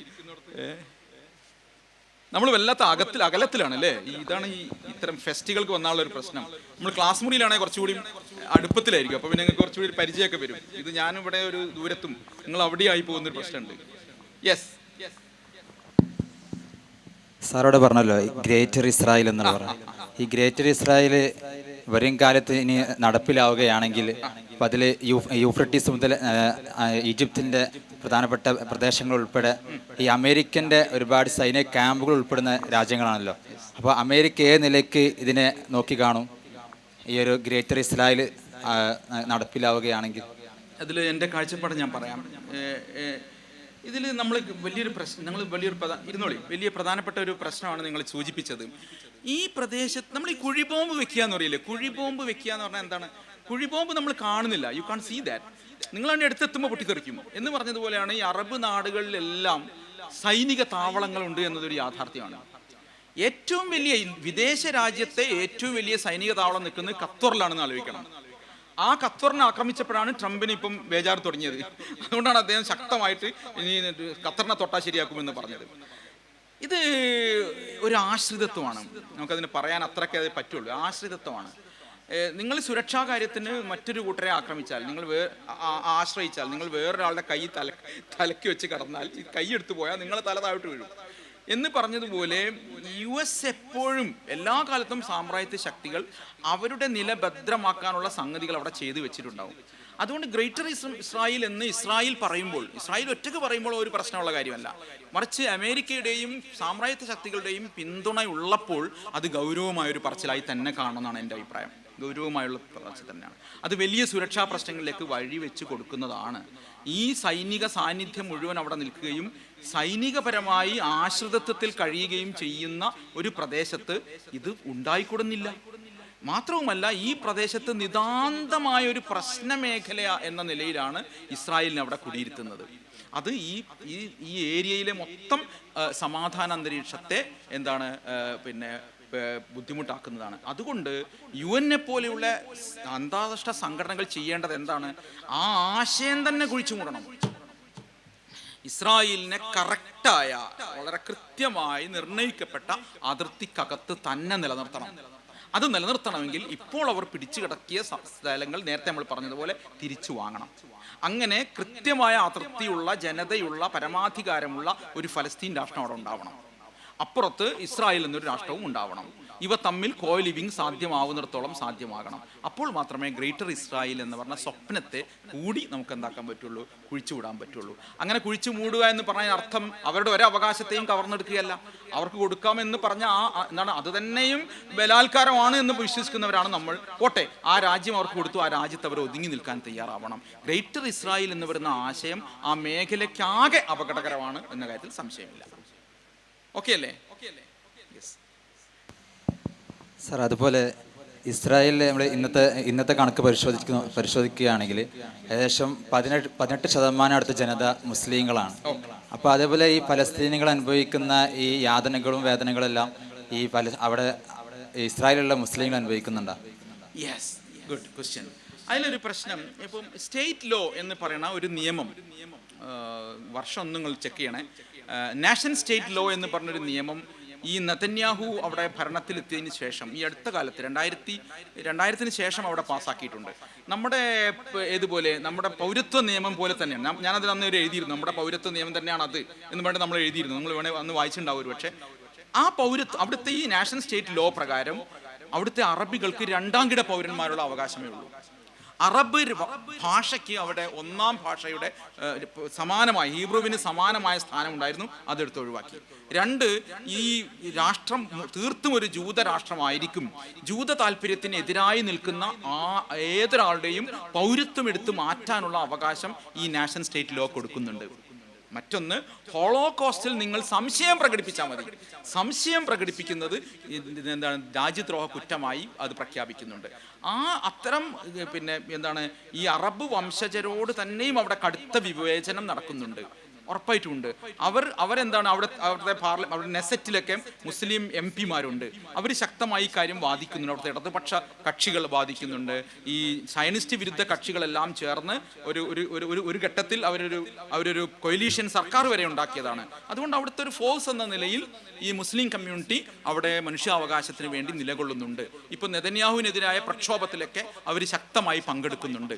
നെതന്യാഹു നിങ്ങൾക്കറിയാം, ഇപ്പോൾ അവിടെ വലിയൊരു വിചാരണ നേരിടാനിരിക്കുകയായിരുന്നു. ഈ വിചാരണ നടക്കാതിരിക്കാൻ വേണ്ടിയാണ്, എമർജൻസി അടിയന്തരാവസ്ഥ നീട്ടി കൊണ്ടുപോകാൻ വേണ്ടിയാണ് കഴിഞ്ഞ ജാനുവരിയിൽ സീസ് ഫയർ അഗ്രിമെന്റ് ഉണ്ടായിട്ട് പോലും അയാൾ ആക്രമണം തുടർന്നത്.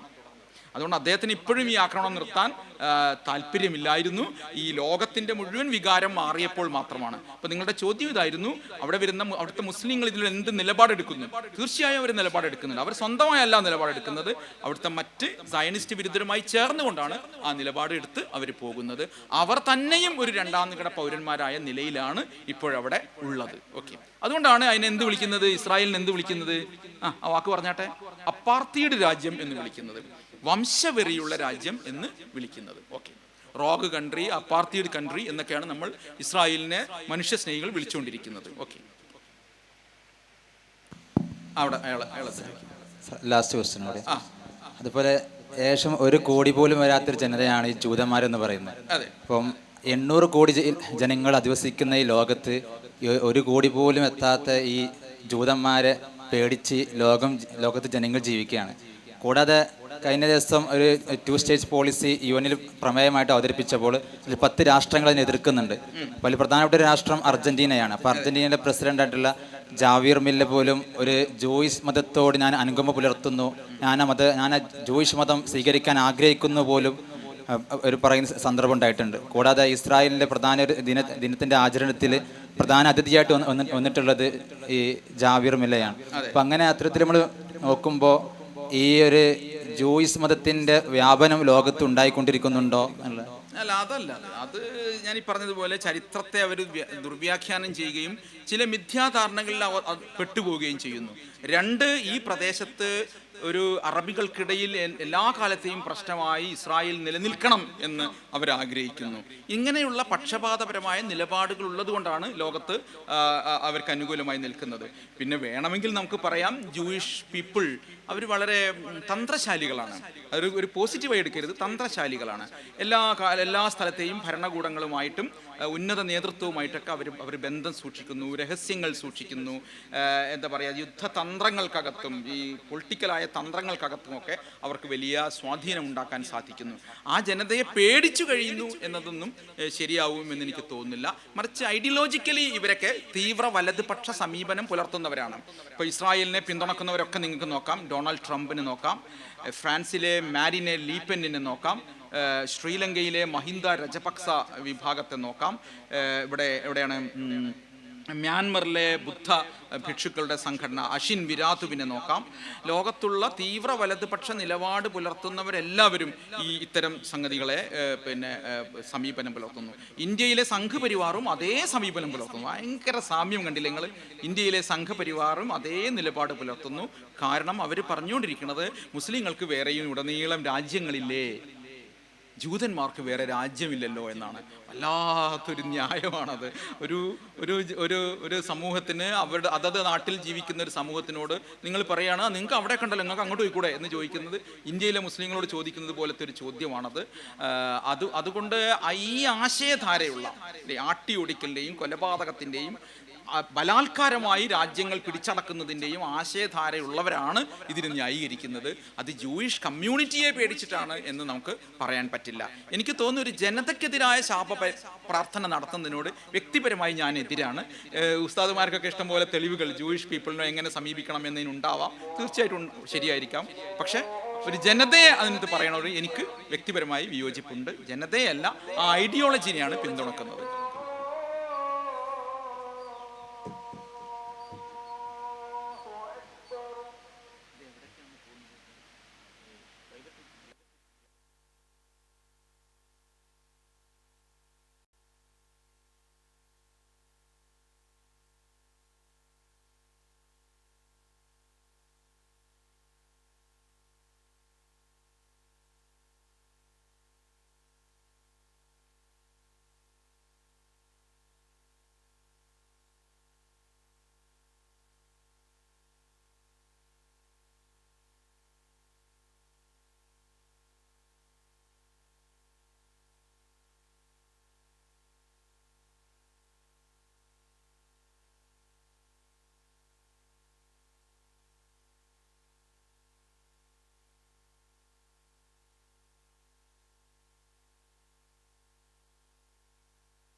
ചോദിച്ചാൽ നീ ആരാളുള്ളത്?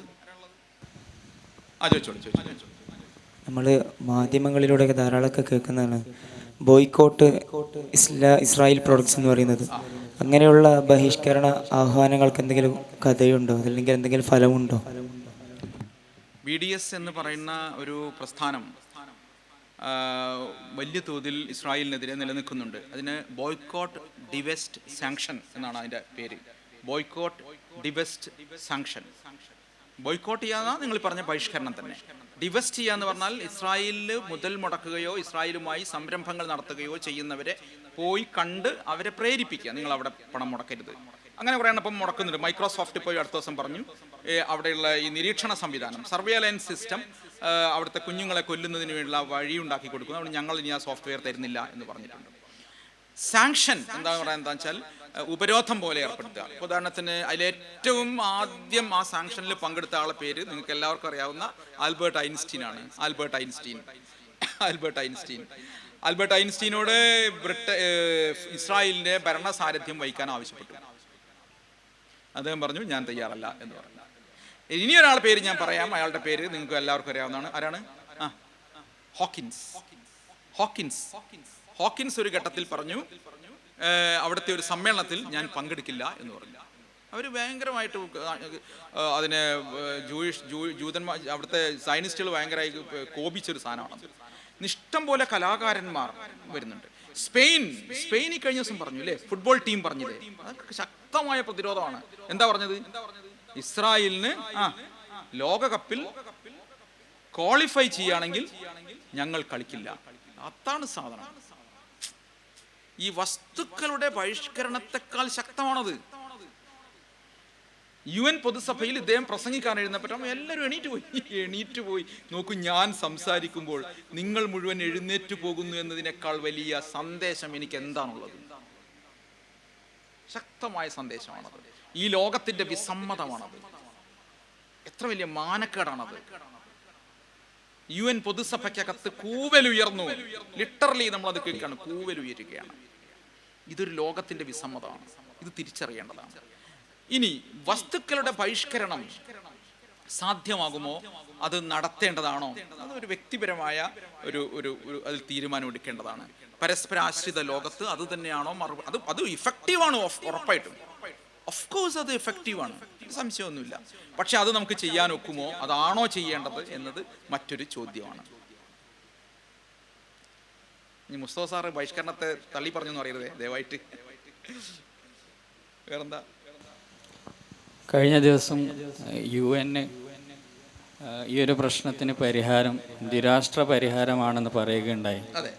ഗസയെ, ഫലസ്തീനെ ഒരു പൊടിയോളം ബാക്കി വെക്കാതെ ഇല്ലാതാക്കാൻ വേണ്ടി ശ്രമിക്കുമ്പോൾ ദ്വിരാഷ്ട്ര പരിഹാരം അതിനെന്താണ് പ്രസക്തിയുള്ളത്? യെസ്, കറക്റ്റാണ്. ദ്വിരാഷ്ട്ര പരിഹാരത്തെ ഞാനത് നേരത്തെ പറഞ്ഞു നിങ്ങളോട്. ദ്വിരാഷ്ട്ര പരിഹാരത്തെ പിന്തുണച്ചു. ആര് പിന്തുണച്ചു? ബ്രിട്ടൻ പിന്തുണച്ചു. ബ്രിട്ടൻ പിന്തുണക്കണം. ബ്രിട്ടന് കുറ്റബോധം കൊണ്ട് ദാഹിക്കണം ആ രാജ്യത്തിന്. ഓക്കെ, ഇരിക്കട്ടെ. അവർ പറഞ്ഞു, ആരാണ്, പിന്നെ ബെൽജിയം പറഞ്ഞു, മറ്റേ യൂറോപ്യൻ രാജ്യങ്ങളിൽ കുറേ ആളുകൾ പറഞ്ഞു. നമ്മുടെ ചോദ്യം, നിങ്ങൾ ചോദിച്ച ചോദ്യം തന്നെയാണ്, ഏതാണ് ദ്വിരാഷ്ട്രം? നിങ്ങൾ പറയുന്ന രണ്ട് രാഷ്ട്രങ്ങൾ ഏതൊക്കെയാണ്? അത് പറയൂ. നിങ്ങൾക്ക് ഞാൻ വീട് വെച്ച് തരാം. എവിടെ വീട് വെച്ച് തരും? നിങ്ങൾ ഞങ്ങൾക്ക് വേണ്ടി എന്താണ് കരുതി വെച്ചിരിക്കുന്നത്? രണ്ട് എന്ന് പറഞ്ഞാൽ ഈ ഒന്നേത്, രണ്ടേത്, അത് പറയണം. ഈ രണ്ട് എന്ന് പറയുന്നത് ഇവർ പിടിച്ചടക്കി കഴിഞ്ഞതിന് ശേഷമുള്ള ഇച്ചിരി മണ്ണാണെങ്കിൽ അത് അംഗീകരിക്കാൻ കഴിയില്ല. ഓസ്ലോ കരാർ വന്നപ്പോ അതിനെ അംഗീകരിച്ചിട്ടില്ല ഫലസ്തീനിലെ വിവിധ ഗ്രൂപ്പുകൾ. എന്നാൽ അന്ന് യാസർ അറഫാത്ത് അതിനെ പിന്തുണച്ചു. അദ്ദേഹത്തിന്റെ രാജ്യത്ത്, അദ്ദേഹത്തിന്റെ ജനതയുടെ ചോരയൊലിക്കൽ അവസാനിക്കണമെന്ന് അദ്ദേഹത്തിന് ആഗ്രഹം ഉണ്ടായിരുന്നു. അതാണ് എൻ്റെ ഒരു കയ്യിൽ ഒലിവിലയും മറുകൈയിൽ തോക്കുമുണ്ട്, നിങ്ങൾ എൻ്റെ കയ്യിൽ നിന്ന് ഈ ഒലിവില തട്ടിയെടുക്കരുത് എന്ന് മൂപ്പര് പറഞ്ഞത്. അതുകൊണ്ട് ഈ നിങ്ങൾ ഈ ദ്വിരാഷ്ട്ര പരിഹാരം എന്ന് വാക്കുകൊണ്ട് മൊഴിഞ്ഞിട്ട് പോവല്ലേ. ഈ പ്രശ്നം ഒന്ന് അടക്കാൻ വേണ്ടിയിട്ടുള്ള ഒരു ഐക്യദാർഢ്യം നാടകമായത് മാറരുത്. മറിച്ച് ഈ ദ്വിരാഷ്ട്രം എന്ന് പറഞ്ഞാൽ ഏതാണ്? ഇസ്രായേലിന് എവിടെയാണ് ഉള്ളത്? ഫലസ്തീൻ എന്താണ് കൊടുക്കാൻ പോകുന്നത്? ഇത് എങ്ങനെയാണ് അതിർത്തി നിർണ്ണയിക്കാൻ പോകുന്നത് എന്ന് വ്യക്തമായി പറഞ്ഞുകൊണ്ട് മാത്രമേ മുന്നോട്ട് പോകാനൊക്കെ ഉള്ളൂ. ഇസ്രായേലിൽ ഒരു നിയമത്തെ കുറിച്ച് കൂടി നിങ്ങൾ പഠിക്കേണ്ടതുണ്ട്. നെസറ്റ് പാസ്സാക്കിയ നിയമം റെഗുലേഷൻ ബില്ല് എന്നാണ് ആ നിയമത്തിന്റെ പേര്. Regulation bill. എന്താ റെഗുലേഷൻ ബില്ല് എന്ന് പറഞ്ഞാൽ? ഇസ്രായേൽ ഉണ്ടായതിനു ശേഷം പിടിച്ചടക്കപ്പെട്ട മുഴുവൻ പ്രദേശത്തെയും ഇസ്രായേലിന്റെ അവിഭാജ്യ ഘടകമായി പ്രഖ്യാപിക്കുന്നതാണ് ബില്ല്. നോക്കൂ, നമ്മളെ ഇന്ത്യയിൽ നിന്ന് ചൈന പിടിച്ചടക്കിയ പ്രദേശം മുഴുവൻ അവരുടേത് മാത്രമാണ്, ഒരു ചർച്ചക്കും ഞങ്ങളില്ല എന്ന് പറയുന്നത് ധാർഷ്ട്യമല്ലേ? പാക് ഒക്കുപൈഡ് കശ്മീർ ഇപ്പോഴും നമ്മുടേതാണ് എന്ന് നമ്മൾ പറയുന്നുണ്ടല്ലോ.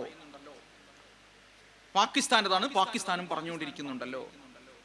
അതിലൊരു തീർപ്പിലെത്തുകയല്ലേ രാജ്യങ്ങൾ വേണ്ടത്? മറിച്ച് സ്വയം പ്രഖ്യാപിക്കുകയാണ്. എന്താണ്? ഞങ്ങൾ എടുത്തിട്ടുള്ള ഈ ഞങ്ങൾ വളച്ചു കെട്ടിയിട്ടുള്ള മുന്നോട്ട് പോയിട്ടുള്ള മുഴുവൻ പ്രദേശവും ഞങ്ങളുടേതാണ് എന്ന് റെഗുലേഷൻ ബില്ല് പാസ്സാക്കുന്ന ഒരു രാജ്യത്തെ മുൻനിർത്തിക്കൊണ്ട് നമുക്ക് ദ്വിരാഷ്ട്ര പരിഹാരത്തിന് വ്യക്തത വരാത്തൊരു ദ്വിരാഷ്ട്ര പരിഹാരം എന്ന് പറയുന്നത് ഒരു ഷുഗർ കോട്ടിംഗ് മാത്രമാണ് എന്ന് ഉറപ്പിച്ച് നമുക്ക് പറയാൻ പറ്റും. 12-27 സാറേ, നമ്മൾ നേരത്തെ പറഞ്ഞില്ല, ഈ സ്പെയിൻ പോലുള്ള രാജ്യങ്ങൾ ഈ ഫലസ്തീനെ സപ്പോർട്ട് ചെയ്തുകൊണ്ട് ഇസ്രായേലിൻ്റെ കാര്യങ്ങൾ ബോയ്ക്കോട്ട് ചെയ്യുകയൊക്കെ ചെയ്യുന്നുണ്ട്, ഒരു ഉപരോധമൊക്കെ ഏർപ്പെടുത്തുന്നുണ്ടല്ലോ. അപ്പോൾ ഈ അറബ് രാജ്യങ്ങൾ എന്തുകൊണ്ടാണ് ഇതുപോലൊരു കടുത്ത തീരുമാനം ഇതിലേക്ക് എടുക്കാത്തത്? അറബ് രാജ്യങ്ങൾ എന്തുകൊണ്ടും ഈ എണ്ണ ഉൽപ്പാദനത്തിന് എല്ലാത്തിലും മുന്നിൽ നിൽക്കുന്ന രാജ്യമാണ്. ഇപ്പോൾ അമേരിക്കയിലോട്ടാണെങ്കിലും അല്ലാതെ മറ്റേത് രാജ്യത്തിലോട്ടാണെങ്കിലും ഇതിന് ഒരു അതായത് ഉപരോധം ഏർപ്പെടുത്തുകയാണെങ്കിൽ അത് വലിയ രീതിയിൽ ഇവർക്കൊരു സപ്പോർട്ട് ആവൂലേ? ഈ ഇസ്രായേലിൽ ഫലസ്തീനെ ബുദ്ധിമുട്ടിക്കുന്നതിൽ നിന്നും പിന്തിരിയാൻ എന്തെങ്കിലും ഒരു സാധ്യത ഉണ്ടാവില്ലേ? നമ്മളിത് എന്ത് പറയുമ്പോഴേക്കും അറബ് രാജ്യങ്ങൾ ഉത്തരവാദിത്തം നിർവഹിക്കുന്നില്ലല്ലോ, അറബ് രാജ്യങ്ങൾ എന്താണ് ചെയ്യാത്തത് എന്ന ചോദ്യം പലപ്പോഴും ഇസ്രായേൽ അനുകൂലികളിൽ നിന്നുകൂടി ഉണ്ടാകുന്ന ഒരു ചോദ്യമാണ് എന്ന് കാണേണ്ടിയിരിക്കുന്നു. ഒരർത്ഥത്തിൽ അറബ് രാജ്യങ്ങൾക്ക് അവരുടേതായ സംവിധാനത്തിനകത്ത് നിന്നുകൊണ്ട് അവർ ഈ കാര്യങ്ങൾ ചെയ്യാൻ ശ്രമിക്കുന്നുണ്ട് എന്നാണ് ഞാൻ കരുതുന്നത്. കുറെ കൂടി നല്ല, കുറെ കൂടി സ്റ്റേണായ നിലപാടുകൾ അവർ എടുക്കേണ്ടതാണ്. അതിന് അവരെ പിന്തിരിപ്പിക്കുന്ന നിരവധിയായ ബാഹ്യ ഘടകങ്ങൾ ഉണ്ട്. അതൊക്കെ ഉണ്ടായിരിക്കെ തന്നെ ഈ ഇപ്പോഴുണ്ടായ പ്രശ്നങ്ങളിൽ, ദോഹയ്ക്ക് മേൽ ആക്രമണം ഉണ്ടായ സമയത്ത് അറബ് രാജ്യങ്ങൾ ഒരുമിച്ച് നിൽക്കുകയും ശക്തമായ പ്രതികരണങ്ങൾ നടത്തുകയും ചെയ്തിട്ടുണ്ട്. അത് കുറച്ചുകൂടി അവരുടെ ശക്തിക്കും അവരുടെ സാമ്പത്തിക ശേഷിക്കും പെട്രോ ശക്തിക്കുമൊക്കെ അനുരോധമായ നിലയിൽ അതിനോട് കറസ്പോണ്ടിങ് ആയ ഒരു ഇടപെടൽ ലോക രാജ്യങ്ങൾക്കകത്ത് അവർ നടത്തണം എന്ന് തന്നെയാണ് നമുക്ക് അത് സംബന്ധിച്ച് പറയാനുള്ളത്. ഈ വലതുപക്ഷത്ത് നിൽക്കുന്ന ഒരുപാട് സംഘടനകൾ ഇതിനോട് എതിരാണല്ലോ. അതായത് ഇസ്രായേലിനെ സപ്പോർട്ട് ചെയ്തുകൊണ്ടാണല്ലോ ഓരോന്ന് കാര്യങ്ങൾ ചെയ്യുന്നത്. പ്രത്യേകിച്ച് ഇന്ത്യയിലെ സംഘപരിവാരൊക്കെ. അവർക്കൊന്നും ഇപ്പോൾ സാറ് നമുക്ക് പറഞ്ഞു തന്ന പോലത്തെ ചരിത്രങ്ങളോ കാര്യങ്ങളോ ഒന്നും അറിവുണ്ടാവില്ല. അവർ ഇതിനെയൊക്കെ പിന്താങ്ങുന്നത് ഇസ്ലാമോ ഫോബിയ എന്നുള്ള ഒറ്റ കാരണം കൊണ്ടായിരിക്കൂലേ? തീർച്ചയായിട്ടും ഒരു മുസ്ലിം വിരുദ്ധതയുടെ ഒക്കെ ഭാഗം അതിനകത്തുണ്ടാവാം. അതാണ് ഞാൻ പറഞ്ഞത്, ഒരു മുസ്ലിം ഇഷ്യൂ ആയി പലരും കാണാൻ ശ്രമിക്കുന്നു. ഇതൊരു മുസ്ലിങ്ങളുടെ പ്രശ്നമാണ്. അല്ല, നമ്മൾ ആവശ്യപ്പെടുന്ന, നമ്മൾ സംസാരിക്കുന്ന ഫലസ്തീൻ എന്ന് പറയുന്നത് വളരെ മൾട്ടി കൾച്ചേർഡായ, വളരെ സെക്യുലറായ ഒരു ബഹുസ്വര സമൂഹമാണ് അവിടെ ഉള്ളത്, അല്ലേ? നമ്മളതിനെ മുസ്ലിം ഇഷ്യൂ അതിനെ കാണുകയും മുസ്ലിങ്ങളെ കൊന്നു തീർക്കുക, എന്നാ കൊന്നോട്ടെ എന്ന് നിലപാടെടുക്കുന്നത് എത്ര ക്രൂരമാണ്. മനുഷ്യരുടെ ജീവന് മതപരമായി വിലയിടുന്ന പരിപാടിയാണിത്. അത് അവരുടെ രാഷ്ട്രീയ താല്പര്യത്തിനാണ് അവരത് ചെയ്തുകൊണ്ടിരിക്കുന്നത്. മാത്രവുമല്ല, ഇന്ത്യയിൽ ഇരുന്നു കൊണ്ട് ഇത് പറയുന്നതിനകത്ത് വലിയ അപകടമുണ്ട് എന്നുള്ളതാണ്. വലിയ അപകടമുണ്ട്. ഇത് ഈ പ്രദേശം ജൂതന്മാരുടേതാണ് എന്ന് പറയുമ്പോൾ ഈ പ്രദേശം ഹിന്ദുത്വരുടേതാണ് എന്ന് കൂടി അറിയാതെ അർത്ഥമാക്കി പറയുന്നുണ്ട്. അപ്പോൾ അതുകൊണ്ട് വളരെ ഡിവൈഡിങ് ആയ, മനുഷ്യരെ വിഭജിക്കുന്ന ഒരു പ്രത്യയശാസ്ത്രത്തിൻ്റെ ആളുകൾ മാത്രമാണ് ഇത് പറയുന്നത് എന്ന് നമ്മൾ കരുതേണ്ടിയിരിക്കുന്നു. നിങ്ങൾ ഉത്തരം കേൾക്കണില്ലേ? ഉത്തരം കേൾക്കാൻ കേട്ടു ഞങ്ങൾ. ഉത്തരം എന്ന് പറഞ്ഞാൽ ചില ഉത്തരങ്ങളും ഇതിലിപ്പം 2 or 3 ഉത്തരങ്ങൾ പൂർണ്ണമല്ലാന്ന് എനിക്ക് തന്നെ അറിയാം. ഓക്കെ, സാധാരണ പറഞ്ഞു നമ്മൾ ഇസ്രായേലിനെ യഥാർത്ഥത്തിൽ പേടിക്കുന്നില്ല എന്നുള്ളത്. പക്ഷെ ഇന്ന് നമ്മൾ നോക്കുകയാണെങ്കിൽ അമേരിക്കയിലൊരു ലോബി ഉണ്ട്, എയ്പാക്ക് പറഞ്ഞിട്ട്. അത് എയ്പാക്കാണ് ഇപ്പോൾ അമേരിക്കൻ ശരിക്കും നിയന്ത്രിക്കുന്ന ഒരു കോൺസ്പിറസി തിയറി ഉണ്ട്. തീർച്ചയായിട്ടും. അതുപോലെ വേറൊരു കോൺസ്പിറസി തിയറി ഉണ്ട്. അതായത് ലോകത്തിലെ പല രാജ്യങ്ങളെയും അല്ലെങ്കിൽ പല മേഖലകളും നിയന്ത്രിക്കുന്ന ഇസ്രായേലാണെന്നുള്ളത്. അതിനൊരു ഉദാഹരണമാണ്, ഇപ്പോൾ റഷ്യ ഉക്രൈൻ ആക്രമിച്ചപ്പോൾ ഫിഫ റഷ്യ ഓൺ സ്പോട്ടിൽ ബാൻ ചെയ്തിരുന്നു ഫിഫയിൽ നിന്ന്. പക്ഷേ ഇസ്രായേൽ ആക്രമിച്ചപ്പോൾ 2 വർഷമായിട്ട് ഇപ്പോഴും ഒരു ബാൻ നിലവിൽ വന്നിട്ടില്ല. അതുപോലെ തന്നെ ചില സെലിബ്രിറ്റികൾ, അവർ ഇപ്പോൾ ഒരു ബാസ്കറ്റ്ബോൾ പ്ലെയർ, പേരെനിക്ക് ഓർമ്മയില്ല, അദ്ദേഹം അതൊരു ഇൻ്റർവ്യൂവിൽ പറയുന്നുണ്ട്, ഞാൻ ഈ ഇസ്രായേലിനെതിരെ പറഞ്ഞപ്പോൾ, ഫലസ്തീനെ സപ്പോർട്ട് ചെയ്തപ്പോൾ അദ്ദേഹത്തിന് പല സ്പോൺസേഴ്സും അദ്ദേഹത്തിന് മെസ്സേജ് അയച്ചു എന്നുള്ളത്. അതായത് ഇതിൽ നിന്ന് ഒഴിഞ്ഞു മാറണം, അങ്ങനെ ചെയ്യരുത് പറഞ്ഞിട്ട് മെസ്സേജ് അയച്ചു എന്നുള്ളത്. അപ്പോൾ എന്തുകൊണ്ടാണ് ഇത്രയും ആൾക്കാർ ഇസ്രായേലിനെ ഭയന്ന് നിൽക്കുന്നത്? അതിശക്തമായ ലോബിംഗ് ആണ്, സംശയം നിങ്ങൾക്ക് വേണ്ട. ഈ ഇസ്രായേൽ അമേരിക്കൻ ലോബി എന്ന് പറയുന്നത് അതിശക്തമാണ്. നിങ്ങൾ ശരിയായി ചൂണ്ടിക്കാണിച്ചതുപോലെ US ആര് ഭരിക്കണമെന്ന് വരെ തീരുമാനിക്കുന്ന തരത്തിലുള്ള അതിശക്തമായ ലോബിങ് അവിടെ നടക്കുന്നുണ്ട്. ലോകത്തുള്ള വൻകിട കമ്പനികളുമായി ബന്ധപ്പെട്ട ലോബിങ് നടത്തുന്നുണ്ട്. അതുകൊണ്ട് നിങ്ങൾ അതിനെതിരായ നിലപാടെടുക്കണമെങ്കിൽ നിങ്ങൾക്ക് ശക്തമായ ആശയബോധവും ആദർശബോധവും ധീരതയും ആവശ്യമായി വരുന്നു. അതുകൊണ്ടാണ് ആളുകൾ പറയുന്നത് ഞങ്ങൾക്കത് എടുക്കാൻ പറ്റില്ല എന്നുള്ളത്. അത് നിലനിൽക്കുന്നുണ്ട് എന്ന കാര്യത്തിൽ ഒരു സംശയവും നിങ്ങൾക്ക് വേണ്ട. ലോകത്ത് ഉടനീളം അവരുടെ ആശയപ്രചാരണം ഏറ്റവും നന്നായി നടക്കുന്നുണ്ട്. ജൂയിഷ് പീപ്പിളുടെ ഒരു സവിശേഷത, അവരെപ്പോഴും ഡോക്യുമെന്റുകളും ചരിത്രവും സ്വയം സൃഷ്ടിച്ചുകൊണ്ടിരിക്കുന്നു. നമ്മളാണെ അത് ഉണ്ടാക്കുന്നില്ല. ഇപ്പോൾ കോവിഡ് കാലം കഴിഞ്ഞു പോയി, നമുക്കത് എങ്ങനെയാണ് അനുഭവപ്പെട്ടതെന്ന് നമ്മളാരും ഡോക്യുമെന്റ് ചെയ്തിട്ടില്ല. എന്നാൽ ജൂതർക്ക് അനുഭവിച്ച പീഡനം മുഴുവൻ ഡോക്യുമെന്റഡ് ആണ്. അത് നിങ്ങൾക്ക് ആൻ ഫ്രാങ്കിൻ്റെ ഡയറി കുറിപ്പുകളിലാവട്ടെ, വേറെ പുസ്തകങ്ങളിലാവട്ടെ, ഏത് സംഗതികൾക്കകത്തും അവരനുഭവിച്ചതിനെ അവർ ഡോക്യുമെന്റ് ചെയ്തിരിക്കുന്നു. കുറച്ച് എക്സാജറേറ്റഡ് ആയി അത് അവതരിപ്പിച്ചുകൊണ്ടിരിക്കുന്നു. അതിനകത്ത് നമ്മളൊക്കെ കുടുങ്ങി പോകുന്നുണ്ട്. നമ്മളിപ്പോൾ പറഞ്ഞില്ലേ എന്താണ്, ജൂതന്മാർ അനുഭവിച്ചിട്ടുണ്ട് എന്ന യാഥാർത്ഥ്യത്തെ നമ്മൾ കാണണമെന്ന്. അത് വലിയ നിലയിൽ കാണുന്നവർ ഒരു ഭാഗത്ത്, മറിച്ച് ഇവരുടെ ലോബിങ്ങിൻ്റെ ശക്തമായ ലോബിങ് കൊണ്ട് എല്ലാ സാമ്പത്തിക ശക്തികൾക്കിടയിലും ആയുധ ലോബികൾക്കിടയിലും ഇവർക്കുള്ള സ്വാധീനം കൊണ്ട് അവർക്കുള്ളതിനേക്കാൾ വലിയ വലിപ്പം അവർക്ക് അനുഭവപ്പെടുന്നുണ്ട്. അതിന് ഈ പറഞ്ഞ സാമ്രാജ്യത്വ ശക്തികളുടെ പിന്തുണ കൂടിയാകുമ്പോൾ ഇസ്രായേൽ ഒരു രാജ്യമല്ലാതാകുമായി മാറുകയും കുറേ രാജ്യങ്ങളുടെ ഒരു കോൺഫെഡറേഷൻ പോലെ നമുക്ക് അനുഭവപ്പെടുകയും ചെയ്യുന്നു എന്നുള്ളതാണ് സത്യം. അതുപോലെ തന്നെ ഇപ്പോൾ ട്രക്കൽ കാൾസൺ എന്ന് പറഞ്ഞൊരു യൂട്യൂബർ, അദ്ദേഹം ഒരു മാധ്യമപ്രവർത്തനം തോന്നുന്നുണ്ട്. അദ്ദേഹം സെപ്റ്റംബർ 11 നടന്ന ആക്രമണമല്ലേ, ഈ US നടന്ന ആക്രമണം, 9/11 കുറിച്ച് അദ്ദേഹം ഒരു സ്റ്റഡി നടത്തുന്നുണ്ട് ഇപ്പോൾ, അത് എങ്ങനെയാണ് സംഭവിച്ചത്.